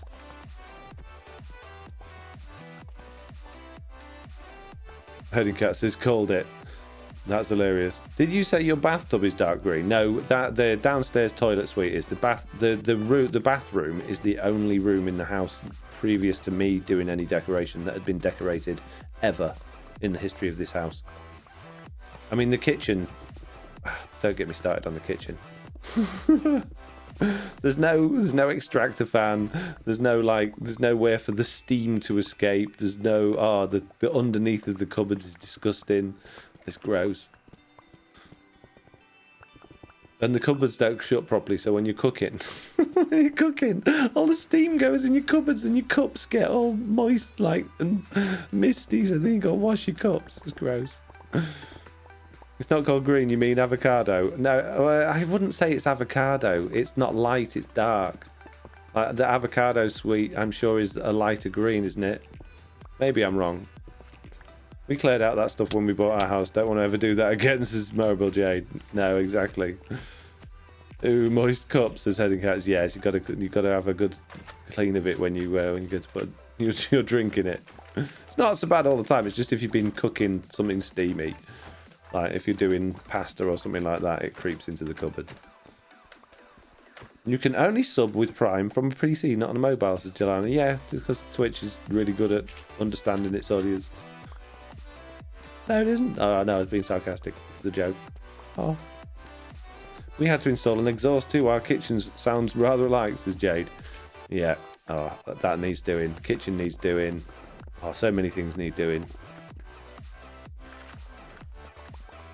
Don't get me started on the plumbing. We already know about the hole in the room I'm in from upstairs because the shower leaks down into it. I've done mine on mobile, says Blue. Well, teach the rest of the world because they don't know how to do it. I certainly don't know how to do it on mobile. There's no buttons to do anything on mobile. It's just like you can watch stuff, but that's it. Or at least that's my experience with Twitch on mobile. I need a new box for andesite and stuff. Oh, it's because I'm putting all that in the wrong box. Oh, she's dead smart. No, I'm not. I'm an idiot. I was being sarcastic. Oh.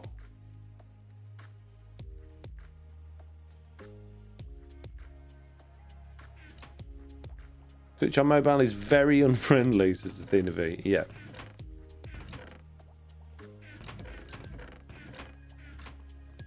Don't get me started on the wiring, says Jade. Oof. I won't. That's one thing that's not too bad here. The only problem with the wiring in this house, and it's a bit of an oversight, is at some point or other somebody had an electric garage door put in, which is very fancy. It's nice that I've got a little button that I press to open the garage door, and then it takes 3 months to actually open while it squeaks itself to death. And then I realised that there is a problem. And the problem is because the brains of the person that had that installed is they're very intelligent, probably shouldn't be ever like reproducing. The fuse box for the house, all of the electrics to the house come in through the garage, including the electricity supply to the electric door. There is no other access to the garage. There is no other door to the garage. There is just walls around the garage. There is no other way in. So, should there be a power cut and the electric go out, I can't turn it back on. Yeah, basically it fuses. I can't get into the garage to turn it back on again. So I would require a sledgehammer, which I don't own, to fix my electric. So it's like in the last 6 years, I've been very lucky. The electrics are pretty good. They've never tripped, which is great. Light fittings have tripped when the lights have gone, light bulbs gone, but never like the main RCD, which is good. But yeah, that's not good design. Did we have the same previous owners, said Jade? I think so, maybe. Lots of the garages contain safe room, basically, yeah. But the good thing about that door is if you're on the inside and the electric goes, it does have one of those like manual. You've got to have a big long stick with a hook on the end, which I don't own. But there is a way to manually open the door from the inside, but you can't do that from the outside. You can't do that from the outside. So if that RCD ever goes, it's going to be a very long and expensive job to get back in the house. Herding Cat says, in case of loss of electricity, brandish tin opener and make a door within the door. Yeah, exactly.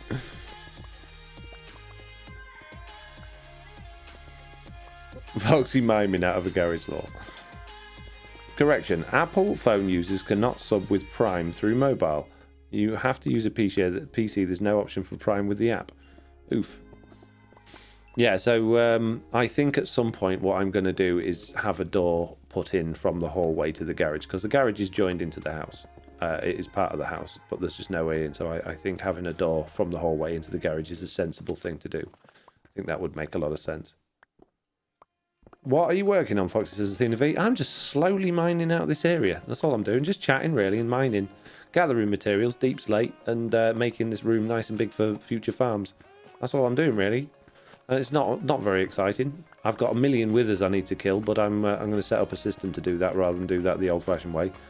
So it's it's just a good old chatting mining job, really. Digging. Hello, Mr. Fox. Hello, chat, says Want Bash. Hello, Want Bash. There's a name I never forget. Mariel Jade is now lurking. She needs food. Oh, Dizzy shared another 100 bits, by the way. Thank you. I didn't see that one. So many diamonds. Jeez. Yeah, there are a lot of diamonds. Speaking of, there's a patch. Sorry, Dizzy. Tanimal says, probably a good idea at some point. Cheaper to fix a doorknob if something is wrong than a whole garage door. Yeah, absolutely. Yeah. Probably a good idea. Sorry, I read that one. Joy says, thank you, because I can't figure it out. I'm trying to do it from my phone. What I always do, if I can't access something from my phone, I go in the browser and then I just click on the using desktop mode thing, and then as much as you can hardly see the screen because everything goes really tiny, at least you get all the options that you get on your actual PC from your phone. The only problem with that is sometimes your phone will like open certain links within the apps instead. Now there is, oh geez, water. There are ways to turn. Oh really? There's a water cave there? No. Joib34N just subscribed. Oh, thank you, Chris Varble, for giving a sub to Joy. Yeah, there are ways to turn that off, but it's a bit annoying when you want to click a Twitch link and it opens your Twitch app instead. What I end up doing is just deleting the app, because the Twitch app is literally the worst app on the planet. It's awful. Why anyone would ever use it for anything, I have no idea. It's absolutely terrible. From a creator point of view, there's nothing other than changing like your stream title and seeing how many people are watching your stream. It's useless. I want to go on there and see my statistics and change my settings and have access to all of the stuff that's on my channel, and there's nothing. Absolutely nothing at all. It's awful. CRCD2 said, worked for me on Android Twitch app, just pressing the subscribe button. And there you go. Android better than iOS confirmed. That should get people talking. Speaking of getting people talking. Oh, Lawful Meaty says, power just went out for me. See you later. Unlucky. Good luck. So, peeps. Next question. Come on. More, please. More.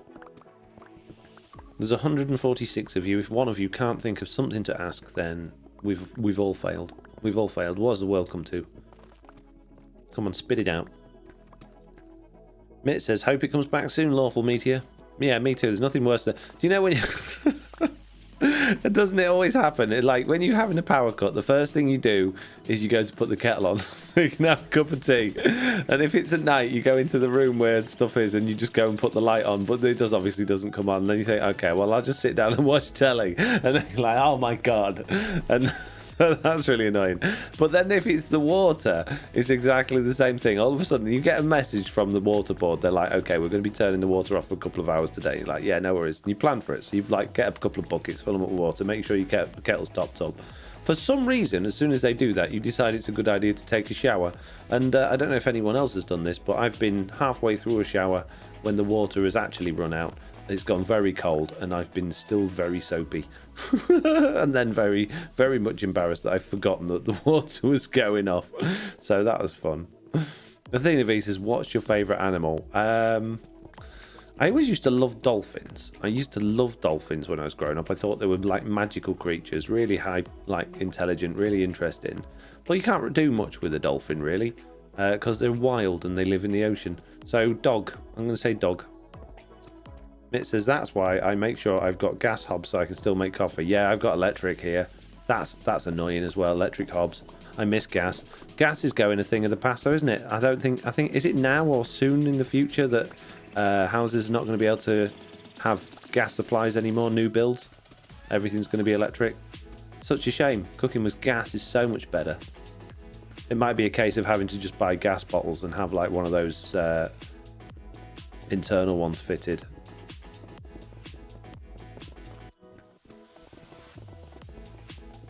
Have TV members ever been able to get together in real life, says Chris Farble. I don't speak for everybody, but I think not. I would be amazed if any of us had actually met in real life at this point. We all live so far away from each other at different corners of the world, it's not something that would be particularly easy for us to achieve. I would definitely like to, 100% would like to. But I think that sort of stuff is more likely to happen at like events like Minecon and things like that. When that was announced before COVID, we were all obviously hoping and planning to, or not all of us, but most of us were planning and hoping to get tickets to it. So yeah, of course we're going to try and meet up at something like that. But just going somewhere to meet up, it's a big thing to do. Like I would absolutely love to jump on a plane and go and meet Slack, but it's not just the cost of doing that, it's also where would you stay and arranging it all, and what would I do for making videos while I was out there. It's a big thing to do, and obviously I got family as well and pets and things like that I'd have to organise, so it's not like I could just take a quick holiday out there. I'd have to plan it around things as well, so yeah, it's very unlikely for those things to just happen on a whim.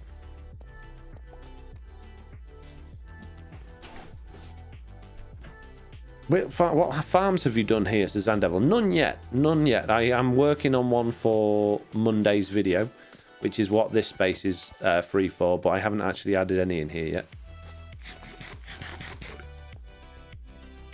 Wow, you and Slack seem like you are so close, like brothers. Almost surprised you've never gotten together. Well, he lives in like the middle of America and I live in the UK, so we're not exactly around the corner from each other. It's many expensive going to the States. Killer Drone and Daphne met, says Pickles. Did they really? I did not know that. Dadcraft keeps talking about losing weight to go on a trip to see Bruno. Why would he need... What? Got to lose weight? Does Bruno only allow people under a certain weight to visit him? Is this what it is? It doesn't surprise me. He's quirky like that. I don't understand that. Can someone explain? Why does he need to lose weight? Or is it just like a goal thing? Once I get to a certain weight, I'm just going to go and see Bruno. Is it that sort of thing? If so, you know, good on him.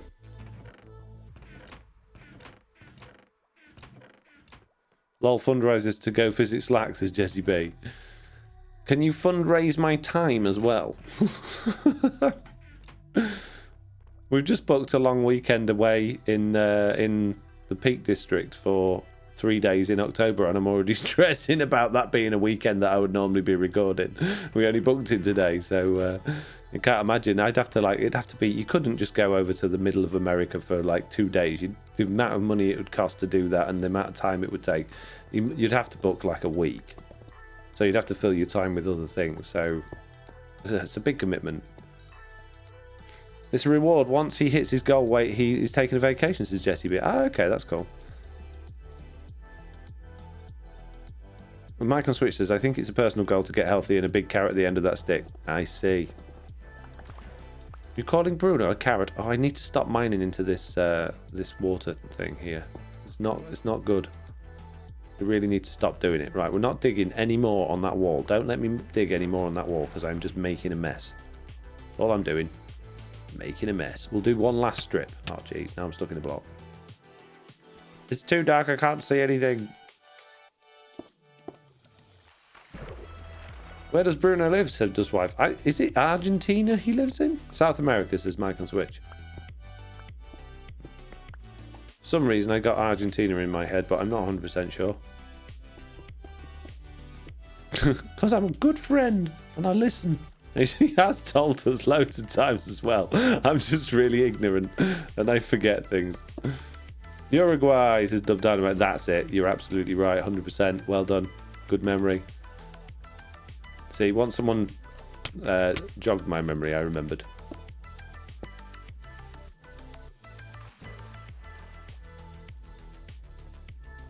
I knew it was that way on.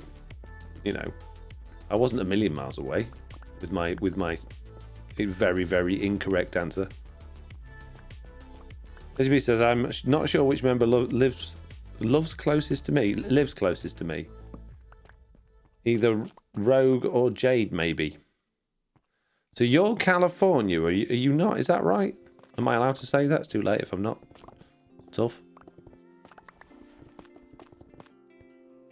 Once I told the answer, I remember, says Isu. Well, you know what I mean. You know what I mean. Do you not ever get that where you can't remember, but someone says the answer and you're like, oh yeah, I remember now. It jogs your memory.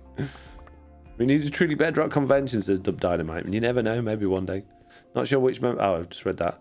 Don't let mine into this wall proceeds to mine into the walls, says Zandevil. I did just say this will be the last strip. Jesse B says, yep, I'm in California. Yeah, that's nowhere near me, I'm just saying. I've heard people live there though, so you know, I bet you're close to someone. Here, I second the TP convention, says Dub's wife. You know the only way we could make it work if we'd have to charge for it, right? Because none of us could afford to put on a convention out of our own pockets. And then you'll all be moaning that it's not free. You know that'll be the case.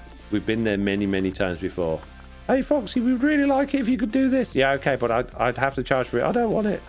Can you do it but for free? You know that marketplace map that you and all those people spent all of those months working on? Could you do it but for free? No. Oh, I don't want it then. Can't afford it. Stop asking for it then. Seriously, take my money, says Dub Dynamite. Rogue Fox is in Cali too. He has mentioned several times in his streams, says Juliana. Foxy giving out addresses and TP on Twitch, says Chris. Shh. Shh. Isn't Silent from Cali too, says Joy. I think maybe he was. I think he's moved. I have no idea. I probably shouldn't keep talking about other TP members' places of where they live. Not that I remember. Take my money, says Dub's wife. I'd pay, says Blue. Pickle says TP members can meet at Minecon when they have the Truly Bedrock interview section. Still salty that they didn't invite us for that, by the way.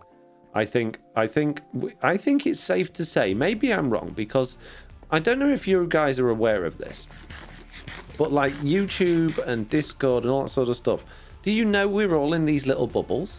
Like, there's loads and loads and loads of Bedrock Edition people that are probably doing exactly the same stuff we are, that nobody's ever heard of, because YouTube puts everybody into these little bubbles. It's almost like being in cliques. So you only ever become aware of the other people around those bubbles unless someone from outside of your bubble happens to just really hit the big time. So I don't know of any other big or big enough or bigger, should I say, Bedrock Edition SMPs. I don't think it's blowing our own trumpets too much to suggest that I think we're probably the biggest Bedrock Edition SMP out there, which is surely quite a good advert for Bedrock Edition, right? And as much as we have, or several of our members have been quite vocal about bugs and problems at Mojang in the past, I think we've all learned to be a bit more chill about it since then. So I don't think it would be out the realms of possibility for Mojang to go, hey, let's give these guys a panel. Chris Varble says Bug Rock. Yeah, but Silent does Bug Rock in a very, like, the devs actually watch it and they enjoy it. You know, we've heard from a few of them that had been like, yeah, we watch it and we like it. It's fun. So I don't think that's an issue. Jesse B says, genuinely, are there other bigger Bedrock SMPs? I've not heard of any. No, I don't think so. Every silent video ever, says Chris Varble. Yeah. I'd love to see more Bedrock content, says Jesse B. Well, considering it's the platform that they always push, you know, I think it makes sense to have more Bedrock Edition people there, sort of pushing that side of things. So I don't know. I don't think it's out of the realms of impossibility that at some point, if we carry on doing what we're doing, we carry on growing like we're growing, that we would maybe get a panel on there. But I think we're all just going to have to behave, make sure we don't spend our lives complaining about it publicly. Just about to say that Mojang peeps watch Bug Rock, and Silent's whole premise is to get the community to flag up issues to help the devs fix bugs. Exactly. Stickman, says Chris Varble. I don't need Stickman. I need Fix Me Pickaxe. Mini. How many levels do I get out of that now? I know the mending thing's fixed, but I just want to find out how many levels I would get from already having 90. 105. That's not bad. Not bad at all. I'll take it. Bedrock is a red-headed stepchild, says Jelana. Jolene says, I cannot give you any information on the whereabouts or presence of Jolene. It said, here he is. We'll have to wait and see. Pickle says, Silent also doesn't publish duping bugs or other serious flaws. No, he's very good. Jesse B says, we just need to keep being wholesome and amusing. We got this. Yeah. Yep, and then when we get on there, we can then really tell them what we think about it all and rip it to shreds from the inside and destroy Bedrock Edition. Yeah, no, that's not what we want to do at all. No. As a redhead, I resent that, says Chris Varble. I think it's just a saying. It's probably an old saying that probably should be rethought at this time, considering the way the world's going, but I don't think it was meant in any offence.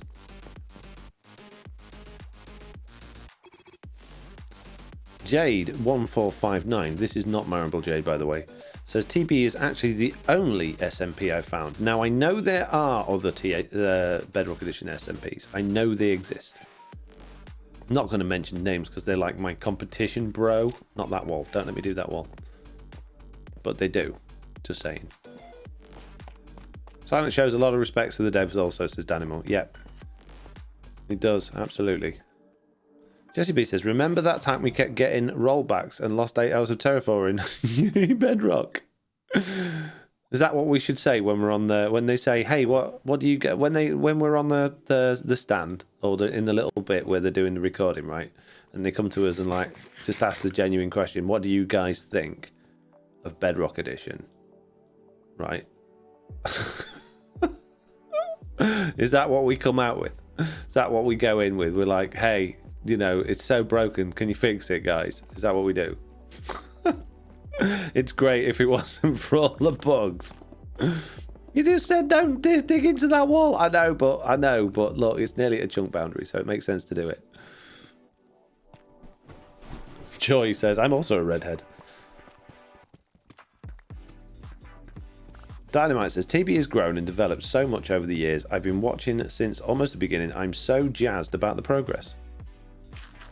Yeah, I'm over happy. I'm really happy with where I never expected TB to take off. Certainly didn't expect it to become as popular as it has. And I'm really happy about it. Really happy that the members enjoy playing it so much, that you guys all get involved in it. I love, like, stream days is extraordinary. The fan art that goes on, the stuff from you guys. There's so many people come in and watch for so many hours. It's crazy. And you're all really nice. You know, it's such a nice community to be in. There's no, oh, I don't like this member, I wish I could see more of that member, or that member's not as good as this member. There's none of that. It's all really open. Everybody's accepting of everybody.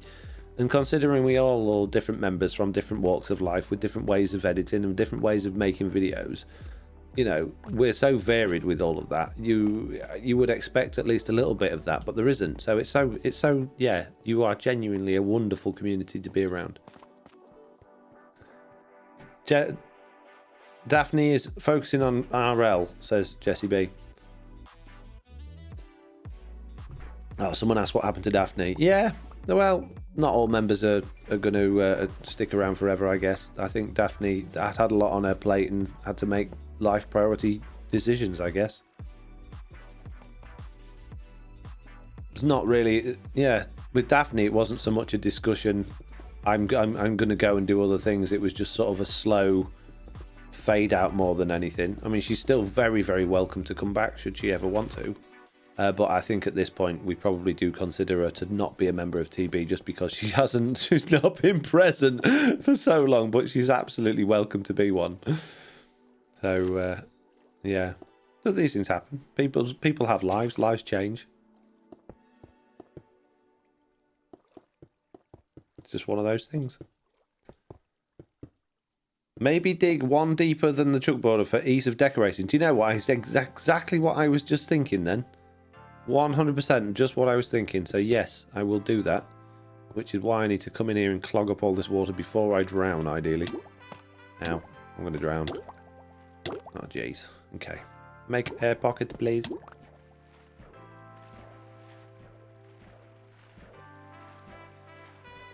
I love your storylines too. Unique and fun for sure, says Chris Farble. Yeah, and I have many plans for storyline this season. And every time I make a video, I'm like, right, this is the video I'm going to put loads of story into. And every time I'm doing it, I'm like, no, I've got so much going into this video already. I'll put it in the next one. So they are a little bit behind. But I'm just having so much fun with the new editing style that I'm using and the way I'm like putting content together. So you're not missing anything.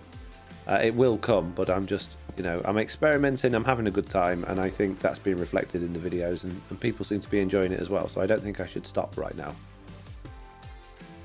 Focus on what's working, what's going well, and the other stuff will come in time.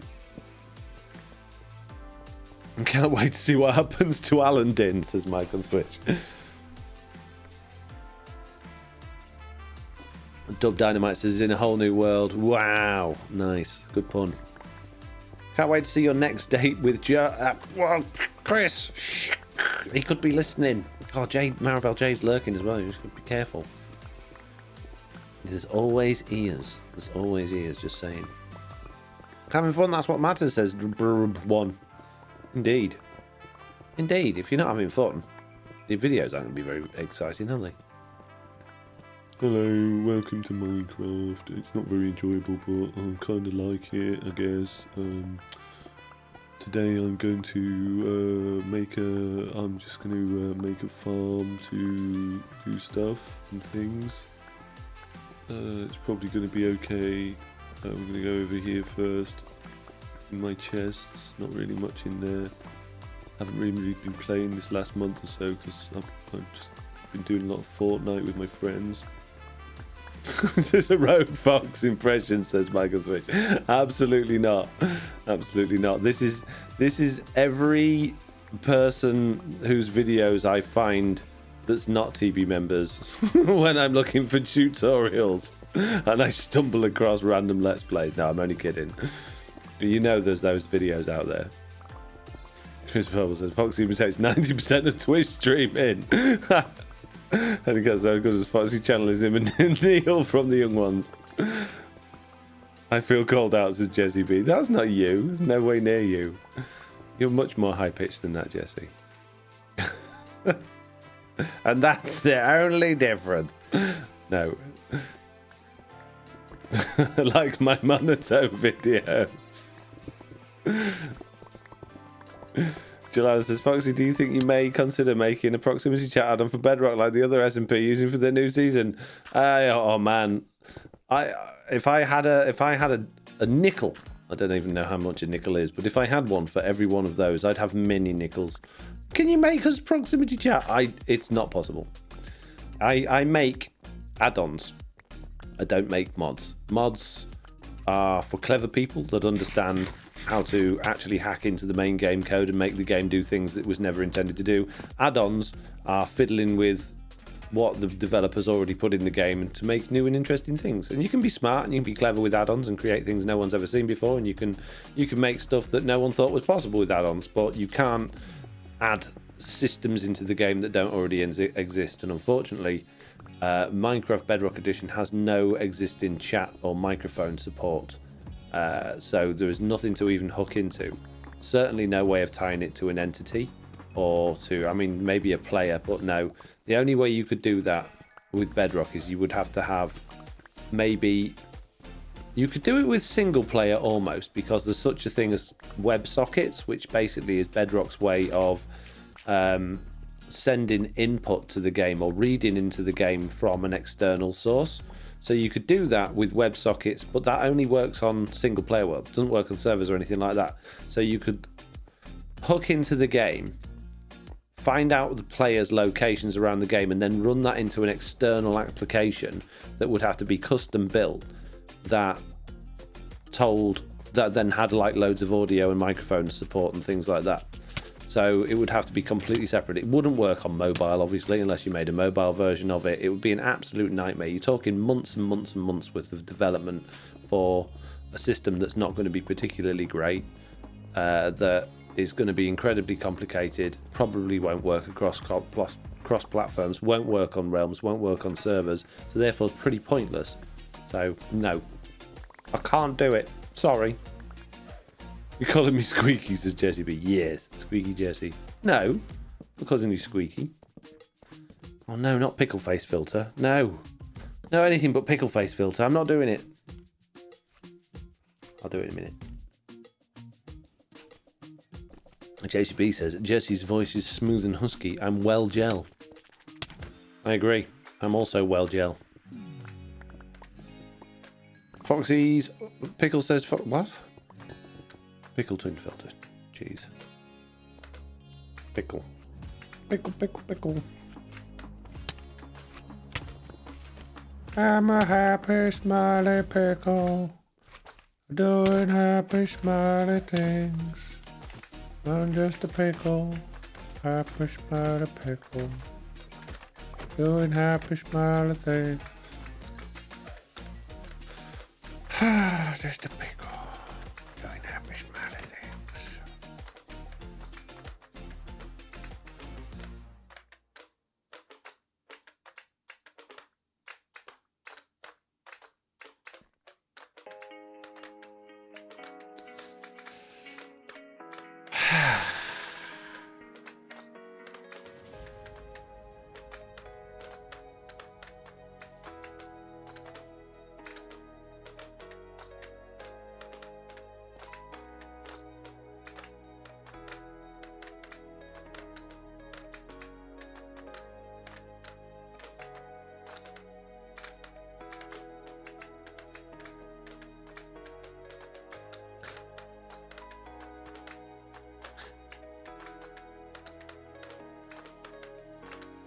I'm a happy, smiley pickle.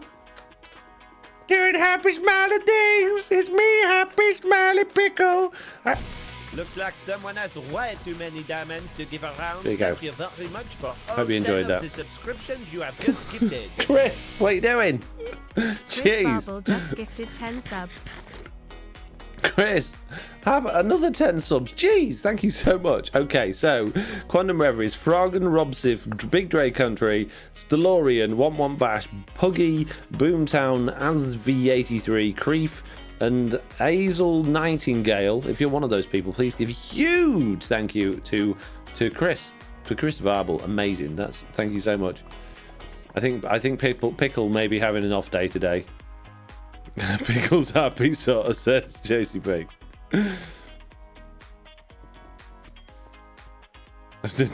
10 subs changed Pickle's mood. Changed my mood. I'm well happy now. Well happy, mate. I was happy before, but now I'm well happy, mate. Go to the pub after this, spend all that juicy sub money. Can't wait. Always love the pickles, Sando. Jade says, Mike on Switch. I was just thinking that too while the pickle was up. Pickle squats. Oh, I need to do squats, don't I? I still need to do 10 squats. I will do that in a minute. I'm hoping very much so that Oliver's asleep now. I can't hear him. So he's either being very good at being quiet in bed or he's asleep. He slept for 14 hours yesterday, though. 14 hours. I had to wake him up this morning for school. I put him to bed at 6 o'clock yesterday because he'd had a late night up watching the football. He'd had a late night before that at my mum's house. He went to his grandma's house to play. And then he'd had a really full-on day with that. And he'd had a late night the night before that. So he's just so tired. I put him to bed at 6 o'clock. And at 8 o'clock in the morning, I'm waking him up going, Dad, dude, you got to go to school today, mate. I just want to sleep, Dad. Right. Chris being so lovely gets all the heart emotes, says Jesse B. Absolutely. 100%. 100%. Many, many heart emotes to Chris. Very well deserved. Right, I shall empty out all me junk. And then I'll do me squats. And I need to do them.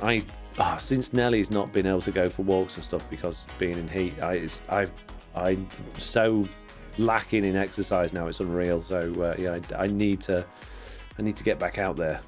Many, many walks and bike rides again. Keep saying, I'll do it anyway without her, but I feel guilty, going out for a walk or a bike ride without her. I love that amount of you and Sheps, as Jesse B says, Jelana. Poor doggy cannot escape the hugs. Oh, right. I don't know why that box is still out. Put that away, and then I'll do my squats. One moment, please, people. Hopefully I won't get creeped to death while I'm doing it. Shouldn't be able to. Okay, there we go. You ready? 1. Oof, click. 2, 3, 4, 5, 6, 7, 8, 9, 10. Yes, easy. Do with my eyes shut and my hands tied behind my back. Ah, nice. Dub's wife says, we have a very unconventional schedule. Thank goodness for homeschooling, so my kids usually don't get to bed until around 10 or 11 p.m. Jeez. Don't you like having any time to yourself, ever? You must really like your kids. Jesse B says, 6 p.m. My kids never slept at 6. Now I'm gelling. Foxy, my son says hi. Could you say hi, Alia? No. Yes, of course. Hi, Alia. Hopefully I said that right. Probably not. But if I didn't, then I'm sorry. And if I did, then high five, mate. Good job. Stop stealing me pickaxe, Alia. Apparently I like to snuggle fluffy pets, says Jesse B. Oh, Elijah. Did it really? Sorry, Elijah. I can't read, apparently. You spelt your name wrong, by the way, Elijah. Oh, no. Film me. Hello. Jeez. With an A. Elijah with an A. That's why I said that'd be nice, but no. I have alone time when they're grown up, I suppose. Oof.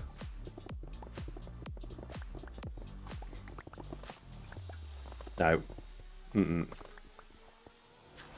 Gotta have your me time. I mean, I'm a separated parent. I still gotta have me time.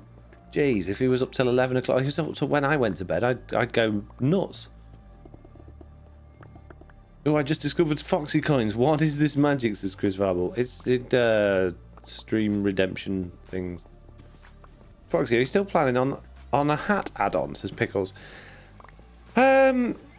I've got it there ready to go. I was hoping for more submissions than I got from other people for the stuff, and I didn't get many, and I just can't find the time to add loads of them myself. It just feels a little bit rubbish putting out a hat add-on with only about 12 hats in it. I'd like to, but at this point, to be perfectly honest with you, Pickles, I'm getting to the point where I'm finding it very frustrating every update, having to update all of my packs, and the more packs I make, the more packs I got to update. I really could do with something in place where I've got like other people that do add-ons that can support me with that, because it takes so much of my time. And the frustrating thing is, today we got that tweet from Mojang to say, hey, the hotfix is out 1.17.10 for Bedrock. I should be excited. I looked at that and nearly started crying, because I'm thinking, oh man, I got to do it all again. I was supposed to be recording videos tomorrow, and now I'm just going to spend all day updating my packs and updating servers and everything else. I don't want to. I want to just play Minecraft, make videos, and focus on my channel. I'm not saying I don't like making add-ons, I do. But the work that goes into keeping them up to date is ridiculous. So I think I'm going to be on hiatus making add-ons until I've got a decent group of people around me that are reliable, that can help me actually keep them up to date without me having to keep doing it.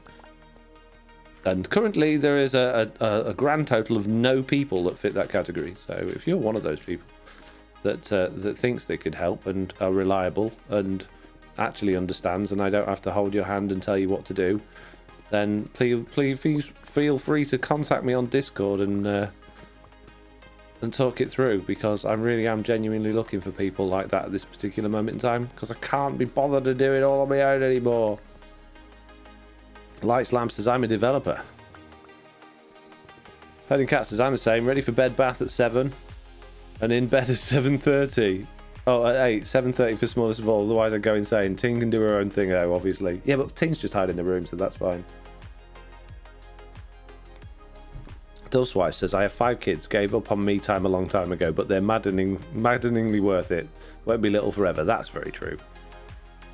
Danimal says, naps, a 4-letter word when you're a kid, wonderful as an adult. I still haven't got into napping.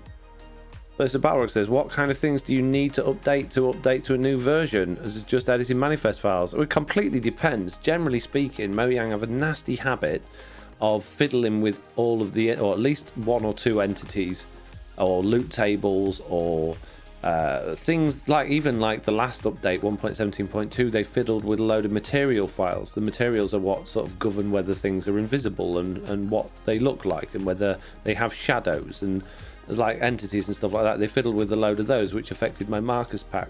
So there's millions of things that they could potentially change. So what you do, you've got to look into not only the change logs of what they've changed, but they don't also put all of the changes in the change logs. So you need to download the game, go into the files, compare the file directories between both ones to see what files have changed, not just what are new files, but what files have changed as well from the original files, and see if any of those affect what you've got. See if any of those affect the files you've got. So if they've updated loot tables for something, then the mobhead ones are going to have to change. If they've updated entities, then the mobhead pack's going to change. If they've updated materials or armor stands or something, then a whole bunch of packs are going to have to change. If they've updated the player entity, which they do very regularly, then that affects most of my packs, so that all has to change. So there's loads and loads of stuff you've got to look at. There's no oh, specifically it's this or specifically it's that. You've got to go through every single file and figure out if it needs to be updated. So it's a long job. Now, I did write a program that will basically look at an old version of Minecraft, or the previous version of Minecraft, and then the new version of Minecraft, and tell you what files have been changed and what files are new and what files have been deleted, which is a great starting point. But you then still got to go through them and actually find what those changes were, compare them, see what's changed, see if that's going to affect what you're doing. And then once you've changed them, you've got to do the testing, you've got to remake the packs, you've got to upload the packs, update the website, you've got to then put the new descriptions in, up the downloads. It's just such a long, painstaking pain in my nose. So I don't want to do it. Can't be bothered. It's too many. Got too many packs. I keep coming up with good ideas. Pickle says, I'd like to be helpful, but my talents lie elsewhere. Yeah. Jay says, lol, I have a boss who believes in lunchtime maps. Herding Cat says, would you ever consider charging for your add-ons, given how much effort they are and such a boon for the community, even if it was £1 a download or something, not unreasonable? No. Depends what it is. Like, I have plans to update the server software that I'm doing to a very, very much more advanced version of what it is. And I am considering putting that behind a paywall because the amount of time and effort gone into that and what it actually offers you, I think it's worth something like that. But an add-on, I would never charge for an add-on because it's just a thing within the game.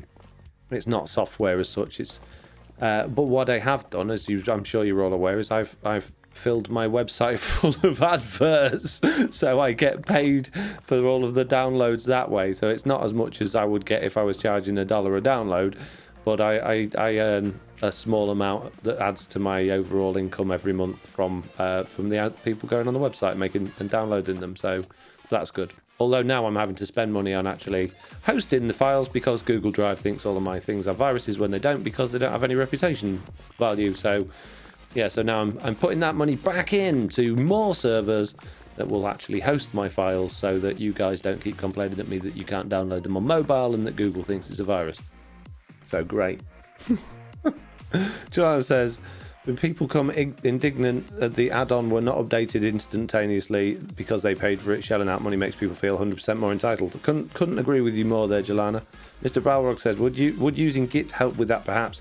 I don't know Git. I don't understand Git. I've used it a few times. It's not something I'm prepared to learn at this particular point in time, but you never know what the future holds. But I think my issue with Git is that then allows anybody to be able to just update and fiddle with your code, and I know they can from downloading the add-on and do that anyway, but I just wouldn't feel comfortable with that. I'd want it in a situation where it's closed with people I trust and I know that that can sign NDAs and close contracts to say, I won't use this elsewhere. I'm not going to share it with people that shouldn't be shared with. I'm not going to tell them about your future projects and plans you've got. Basically, give me a bit of protection. So I don't think that's something I'd be considering at this particular moment in time. No way. Athena says, what? For 3 months? I can't believe it. Smunruin just subscribed for 3 months. Smug Ruin there, subscribing for 3 months. Thank you very much. Athena V says, Ari, what Herdin said, when I went to download your add-ons, I was fully prepared to pay for them and didn't realise they were free. I think that's a very, very lovely thing to say, but I think that's a very, very unusual. What's the word? Attitude, I guess, in this day and age. Everyone expects things for free on the internet, don't they? Because we get everything for free. I definitely suggest adding an easy donate button to your downloads page. Yes, that's something I have a plan to do, to put a donate button on the downloads page. I always forget to do that though, so thank you for reminding me, because that is really easy to add as well. Jesse B says, have I told you lately just how impressive you are? That is just so much, specifically on top of you making videos. And it's a pain, Jesse, but thank you very much for saying that you think that's impressive. Thank you. I appreciate that. And I know you guys all appreciate them, and that's why I do it. And I enjoy doing it. When I'm making the add-ons, I'm having a great time. I really do enjoy making them. I just don't enjoy the process of updating them because Mojang can't help fiddling with their files every time they update the game. Just leave it alone, mate. Fix the bugs, fine, but stop fiddling with the stuff that doesn't need fiddling with. Dirt. Where's dirt? There.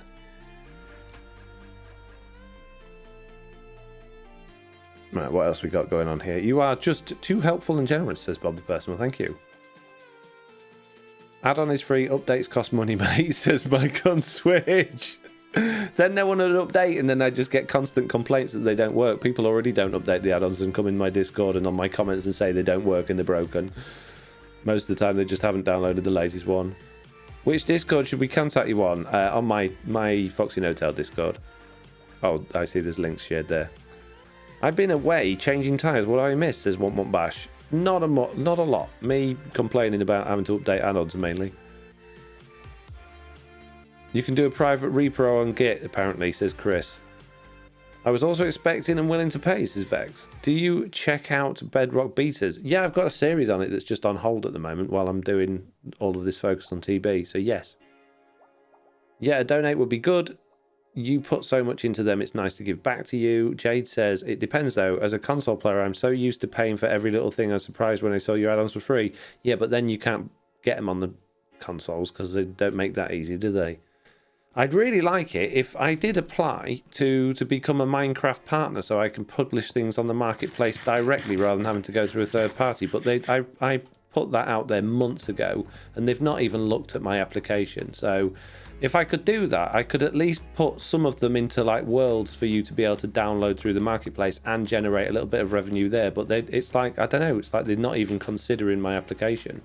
So that's frustrating. I mean, I went in, it's not an easy process either, and I put a lot of time and effort into that, and it's not even been looked at, which is really frustrated. In happy update news, candles and potted bushes, says Jersey B. Yes, indeed. Cub says, update equals and stuff to files for deleting things. Easter says, but does the file path allow spaces? Wow. Can't wait for the new chunk add-on, says 11 Bash. Don't you start. Sandevil says, maybe they could make an add-on creators update log with details. That would be wonderful, wouldn't it? Again, if you're a partner, you get all of that information and you get it before the updates. You even know when the updates come in. You know what to expect with it. You can fix it before it starts. It would be wonderful. You have to sign an NDA to say you're not going to tell everyone that, which of course I would. But that would make my life a million times easier. And there's even a version of Minecraft they give you that has debug information stuff in it, so you can fix problems with your pack without losing your mind and not understanding what's going on. It'd be amazing, but they don't want to look at my application.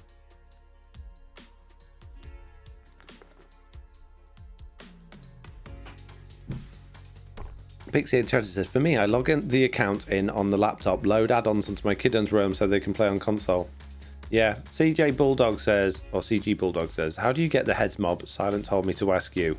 There's a README file on the website. If you go to FoxyNoTail.com and find the add-on that you're looking for, there will be a README on the webpage that you find the add-on download and also within the pack file itself. Pickle says, so should we all petition Quinn Richer until you're approved? Who's Quinn Richer? Who's Quinn Richer? Thank you, says CG Bulldog. You're very welcome. OBS changed my realm life, by the way, says Chris Varble. It's a good one, that one, isn't it? It's helpful. Although a lot of people said it's not working for 1.17, which it is. Works fine on 1.17, but I think 1.17 is playing up in terms of realms and add-ons for some reason. Still waiting to find out who Quinn Richer is from Pickles. Not getting response. Pickles wondering who Quinn Richer is as well now, I think. Chris says, works for us, I had to update it, but you already went over that. Foxy's website is very helpful and well thought out instruction-wise, says Pawnbroker. What I do want to do at some point, because like I said, I'm now using a hosting, or I haven't moved everything over to the hosting service yet that I'm now paying for the files. But a lot of people struggle when it comes to upload their add-ons onto their phones. Not only do they not see the README file because it's buried inside of the behavior pack, because I upload everything as .mc add-on files or .mt pack files, which is easier from my point of view. What I think would be more helpful was if I just wrap everything inside a zip file and then put the README file directly in there, and then maybe like a notepad file with some links to videos and things that people would find useful, so that every single pack has that same like format, and then you would unzip that on your mobile device or on your PC and then load in the add-on file from that. I think that'll solve a lot of problems going forward. So that's on my list of things to do. Don't expect it anytime soon, because I'm busy, but it's coming. Pickle says, Quinn Richer is head of Minecraft Marketplace Partner Program. He also streams. Does he really? Well, yeah, drop him a line and say, I don't know if you know, there's a person called FoxyNoTail has made maps for the marketplace before, you know. It'd be really nice if you could just have a look at his application. He made a video and everything for it. You wanted a portfolio stuff. You wanted to know what he'd done for the community. It's kind of a big deal. People know him. If IBX Toycat can do it, then surely I could do it. It'd be fine. He's got millions of subscribers. You got 37. I'll be alright. Don't worry about it. Michael Switchy would say, Foxy who? Oof. Thanks, Mike. I'll send you his Twitter in the Discord. I don't want to go badgering people at Mojang. I would feel awful doing that. There's developers I know that I could like say, hey, could you put a good word in for me? But I just feel that's cheating, you know. Maybe you should. Maybe I should be a bit more like, I should use the contacts that I've got. But I feel that's like a, I don't know. I just feel bad doing that. Just keeping it real over it's Mike. Wow. Thanks, Mike. You're right. You would be like Foxy here. Your comments on the Warden are being used against you, says Smug Ruin. I didn't make any comments on the Warden. That video was not a slight against Mojang at all. It was maybe came across as a negative video, but if you actually watch the whole thing through, it was explaining why Mojang might make these decisions and why we shouldn't get so upset about it, because it's, you know, it's perfectly fine. So that was and again, one of the developers that watches my videos did come to me and say, hey, you know, that's very well thought out and well put together video. So I think I was probably right in a lot of the circumstances on that one. You prefer to stand on your work, not your. You prefer to stand on your work, not your friends. Yeah, exactly. It's not cheating. That's using your networks as pickles. I know, but it just. I don't know. It's like, I don't know, it's like maybe if I was in the acting industry and I happen to know a movie star and I'd be like, oh, will you put a good word in with me with this director for this film? I don't know, maybe that is the right way to do it. Maybe that's how you climb the ladder, but I've always felt bad doing stuff like that. I feel like it's cheating. Do a music disc on TB Play Slang's fault and get out of my room as an Easter egg. That would be amazing if they did. Jesse B said, that's a really interesting topic. I find brought up a lot. Networking, how people feel about using contacts to move forward, specifically as a content creator.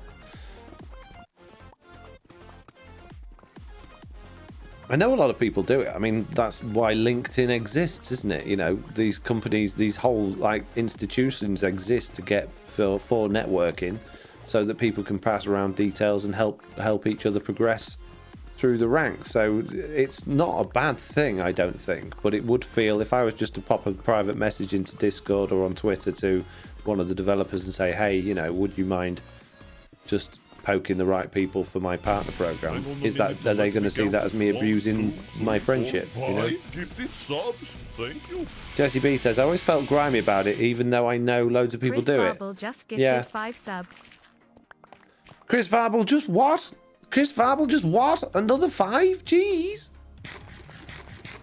Thank you. Cathal Murphy, Alicia, True Pat, Quantillion, Space Dorito. If you're one of those people, please, please, please give Chris another huge, massive thank you. Jeez, thank you, Chris. What have you got to lose, says Lofty. Exactly, you're absolutely right, Lofty. What have I got to lose? Other than my pride, which I wouldn't lose, would I? It's just, I don't know. But you also hear so much about people riding coattails. Just find it fascinating. Yeah, I think there's a difference between people that do it all the time and are known for doing it. You know, they follow these people around and use them at every opportunity they get. I think they become known for that attitude, and I think they end up losing out more than they gain. But if you're not known for doing that, you know, if you're not known for bothering people with your own private stuff, and then maybe you do it occasionally or maybe just like the once, then you're probably going to be fine with it. They're probably just going to be like, hey, yeah, no problem. I'll see what I can do. Hopefully someone else will continue the gifting after I go. Get this man paid. Thank you, Chris. I'll be going myself soon, I think. It's that time of night, I'm afraid. But I'm having a good time. We're having a good chat as well. So... Not just yet. Soon. Pickles said, I'm not abusing your friendship. You're not asking for special consideration. You want to stand on your work and just get in front of the right people. Yeah, you're right. You're 100% right. I think after this stream, I'm probably even going to do it. Probably even going to do it.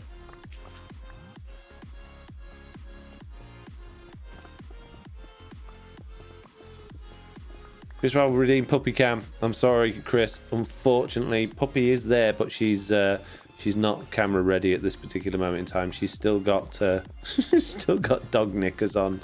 I don't think it would be comfortable. She'd be comfortable being on the live on the internet right now. Sorry. Remind me next time, because next week she shouldn't have them on anymore. So next Tuesday's video, she should stream. Sorry, she should be back on Puppy Cam.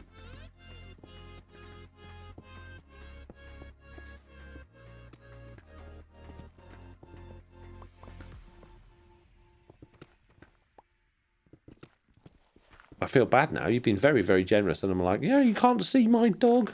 To be fair, it's not all turned on, so I couldn't even if I wanted to. But I think it's fair reasoning. Have a great day, night. I don't know. Thank you very much, and thank you for your generosity. Jesse B says, "You as well, Chris." Indeed.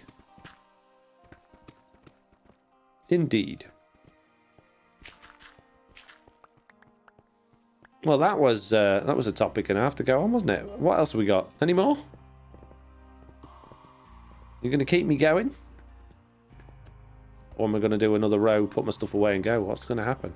It's up to you guys at this point. Pawnbroker says, Foxy, you are the only Minecraft creator out of many I watch who also makes resources for the community. I wish you all the success in pursuing this. Well, thank you very much. Thank you very much indeed. Mr. Balrog says, FoxyNoTail, community swimming pools, go. Community swimming pools? What does that mean? I don't understand. Jelana says, poor puppy, it's mating season for her. It is indeed, yes. Yeah. It is. She's been really good about it, though. She's fine. She, although if I forget to take her pants off, she does eat them. So, you know, I need to remember to take them off when I put them to bed, otherwise I wake up in the morning and they've been torn to shreds, which is, you know, absolutely fine. 100% expected.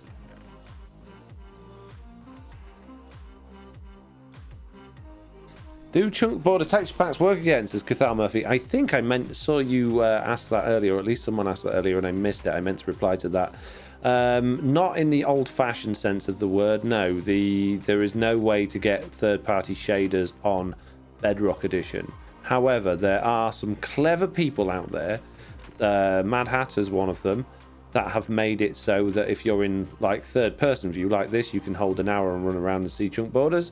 Or if you want to use my markers pack, obviously I've got that does the chunk borders for you, so you can pop that on there and then you've got chunk borders. So there are workarounds, but there's no shader support for Windows 10, and they're moving that onto consoles and mobile ever slowly but surely as well.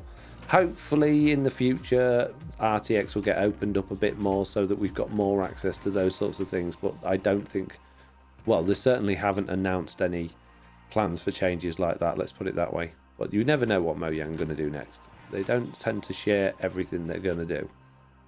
Chris is out. Bye. See you later, Chris. Thank you. What's your thoughts on community pools? What, community swimming pools? What a strange question. I don't think I have any thoughts on community swimming pools. Jesse B says your rubber stamp pack is brilliant. Thank you, Jesse. Marcus pack is amazing, says Pawnbroker. Cathal Murphy says, thanks for telling me. You're very welcome. Community swimming pools. I get the feeling there's something about community swimming pools that people have a general opinion on. I don't think... Well, like the swimming baths where you go and pay a certain amount of money to go swimming, or, you know, depending on your age, you might even get it free. That sort of thing, do you mean? Or do you mean like... I don't know what you mean. I'm really sorry, but you've really confused me. If it's like the swimming baths or the leisure centre where there's a pool and you go and you pay to go swimming for half an hour, then I think they're great. I think it's a really, really useful thing for people to be able to go and do. I think more people should swim because it's one of the best exercises you could do. I love swimming. I don't do it nearly often enough. Vex Alta says, is your blue netherite and armor tools add-on customizable with other colors? You can alter the textures to change them whatever you want. There's no way of doing that within the pack. You'd have to just take the textures and put them into a photo editor or an image editing program and do that. But yeah, you can change whatever color you want. It says, oh yeah, your marker resource pack is absolutely lovely. Thank you so much, Foxy. You're very welcome. Pickle says, maybe you mean betting pools. Maybe. Would you have an interest in a Minecraft kart rail update?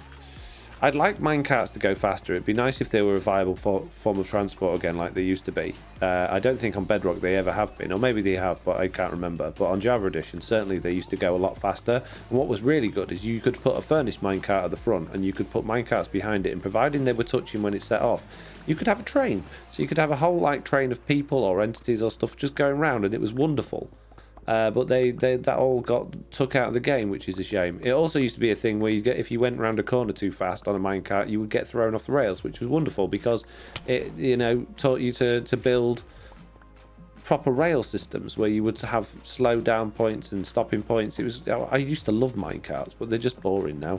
They're useful for nothing other than chest minecarts or hopper minecarts or moving villagers around. So yeah, I would absolutely love a rail update. Not betting pools. I was repeating the original question. I don't have an opinion, says Athena B. Curding Cat says, I have an opinion. I just found out how much it costs to go for a swim here in London. I can remember as a kid it was pocket money price, not when it was £7 to £10 a session. Jeez. I think to take my kids swimming, it's about £5 for us all. There's not much. Or I used to have a membership, actually. It was a monthly membership as a family one, which was quite expensive, but you could go as many times as you want. You got access to the gym as well. Free parking, which was nice because the car parks are rip-off.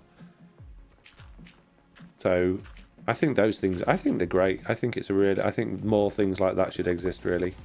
To get people out there actually doing exercise at what is normally, unless you live in London, a reasonable amount of money to do so, I think should only ever be congratulated and pushed for more of, rather than, what's the downside to a community swimming pool? Is there one? I don't think there is. Maybe I'm missing something. Jesse B says, Herding Cats, I wanted to take the kids to the pool here and found the prices soared to $16 to $20 per person. Jeez, is that due to social distancing stuff though, because they can't have as many people in the pool? Jeez, that's crazy. Yeah, it should be definitely government subsidised, so it's like low income family attainable. There shouldn't be any like aristocracy required. I don't think that's the right word, but you shouldn't need to be rich to go swimming at the local pool. Quantum Reverie says swimming pool sessions were still cheaper than a trip to the movies. Yeah, the movies is crazy money. Me and Jack went to see Black Widow the other day and Fast 9 before that, and the tickets haven't gone up so much. They are still really expensive, but the food for like 2 bags of popcorn and 2 drinks, it was £30. The tickets for us both were only £16. It's crazy. Absolutely crazy. Aki says, the player offline icon in your pause menu is because of the AS Play add-on, right? AFK display add-on? I don't have an AFK display add-on. What?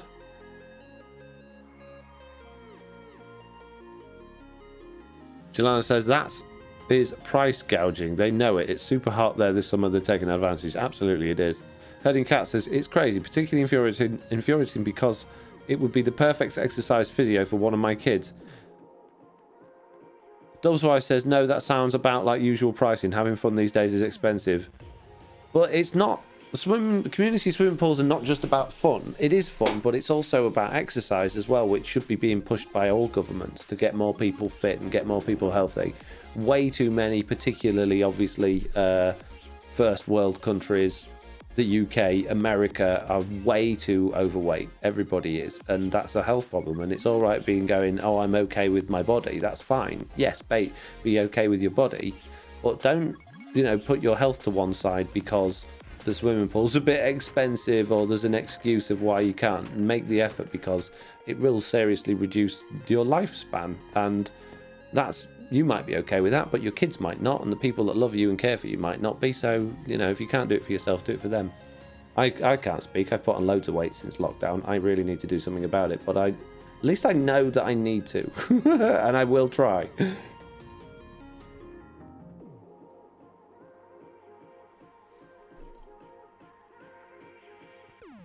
Man, I have returned to Minecraft after 5 freaking years, says Oliver Dragon. I'm not allowed to say that. Family friendly. It means the death counter, says Lights Lab. I don't think that's got anything to do with the UI. Doesn't affect the UI.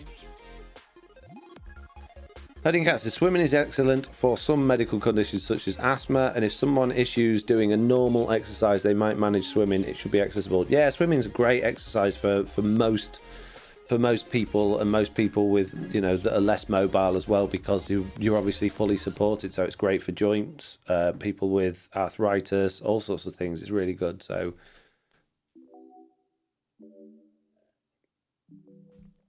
Connor Reverie says, walking still free at least. I go on 2 to 4 hour neighbourhood exploration sessions with my kids, sometimes going up to 10 miles. Yeah, that's great if you can. If you've got access to that, not everybody does. If you live in the middle of a city and not particularly nice area, you might not necessarily want to go for a long walk.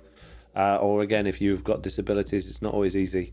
So I think the pool should be always free, and I think, well, not free, or free would be great, but I think it should be definitely cheap, affordable, and I think it should be open to everybody. How to play it offline thing. Oh yeah, I know what you mean. I can't really do a great deal about that.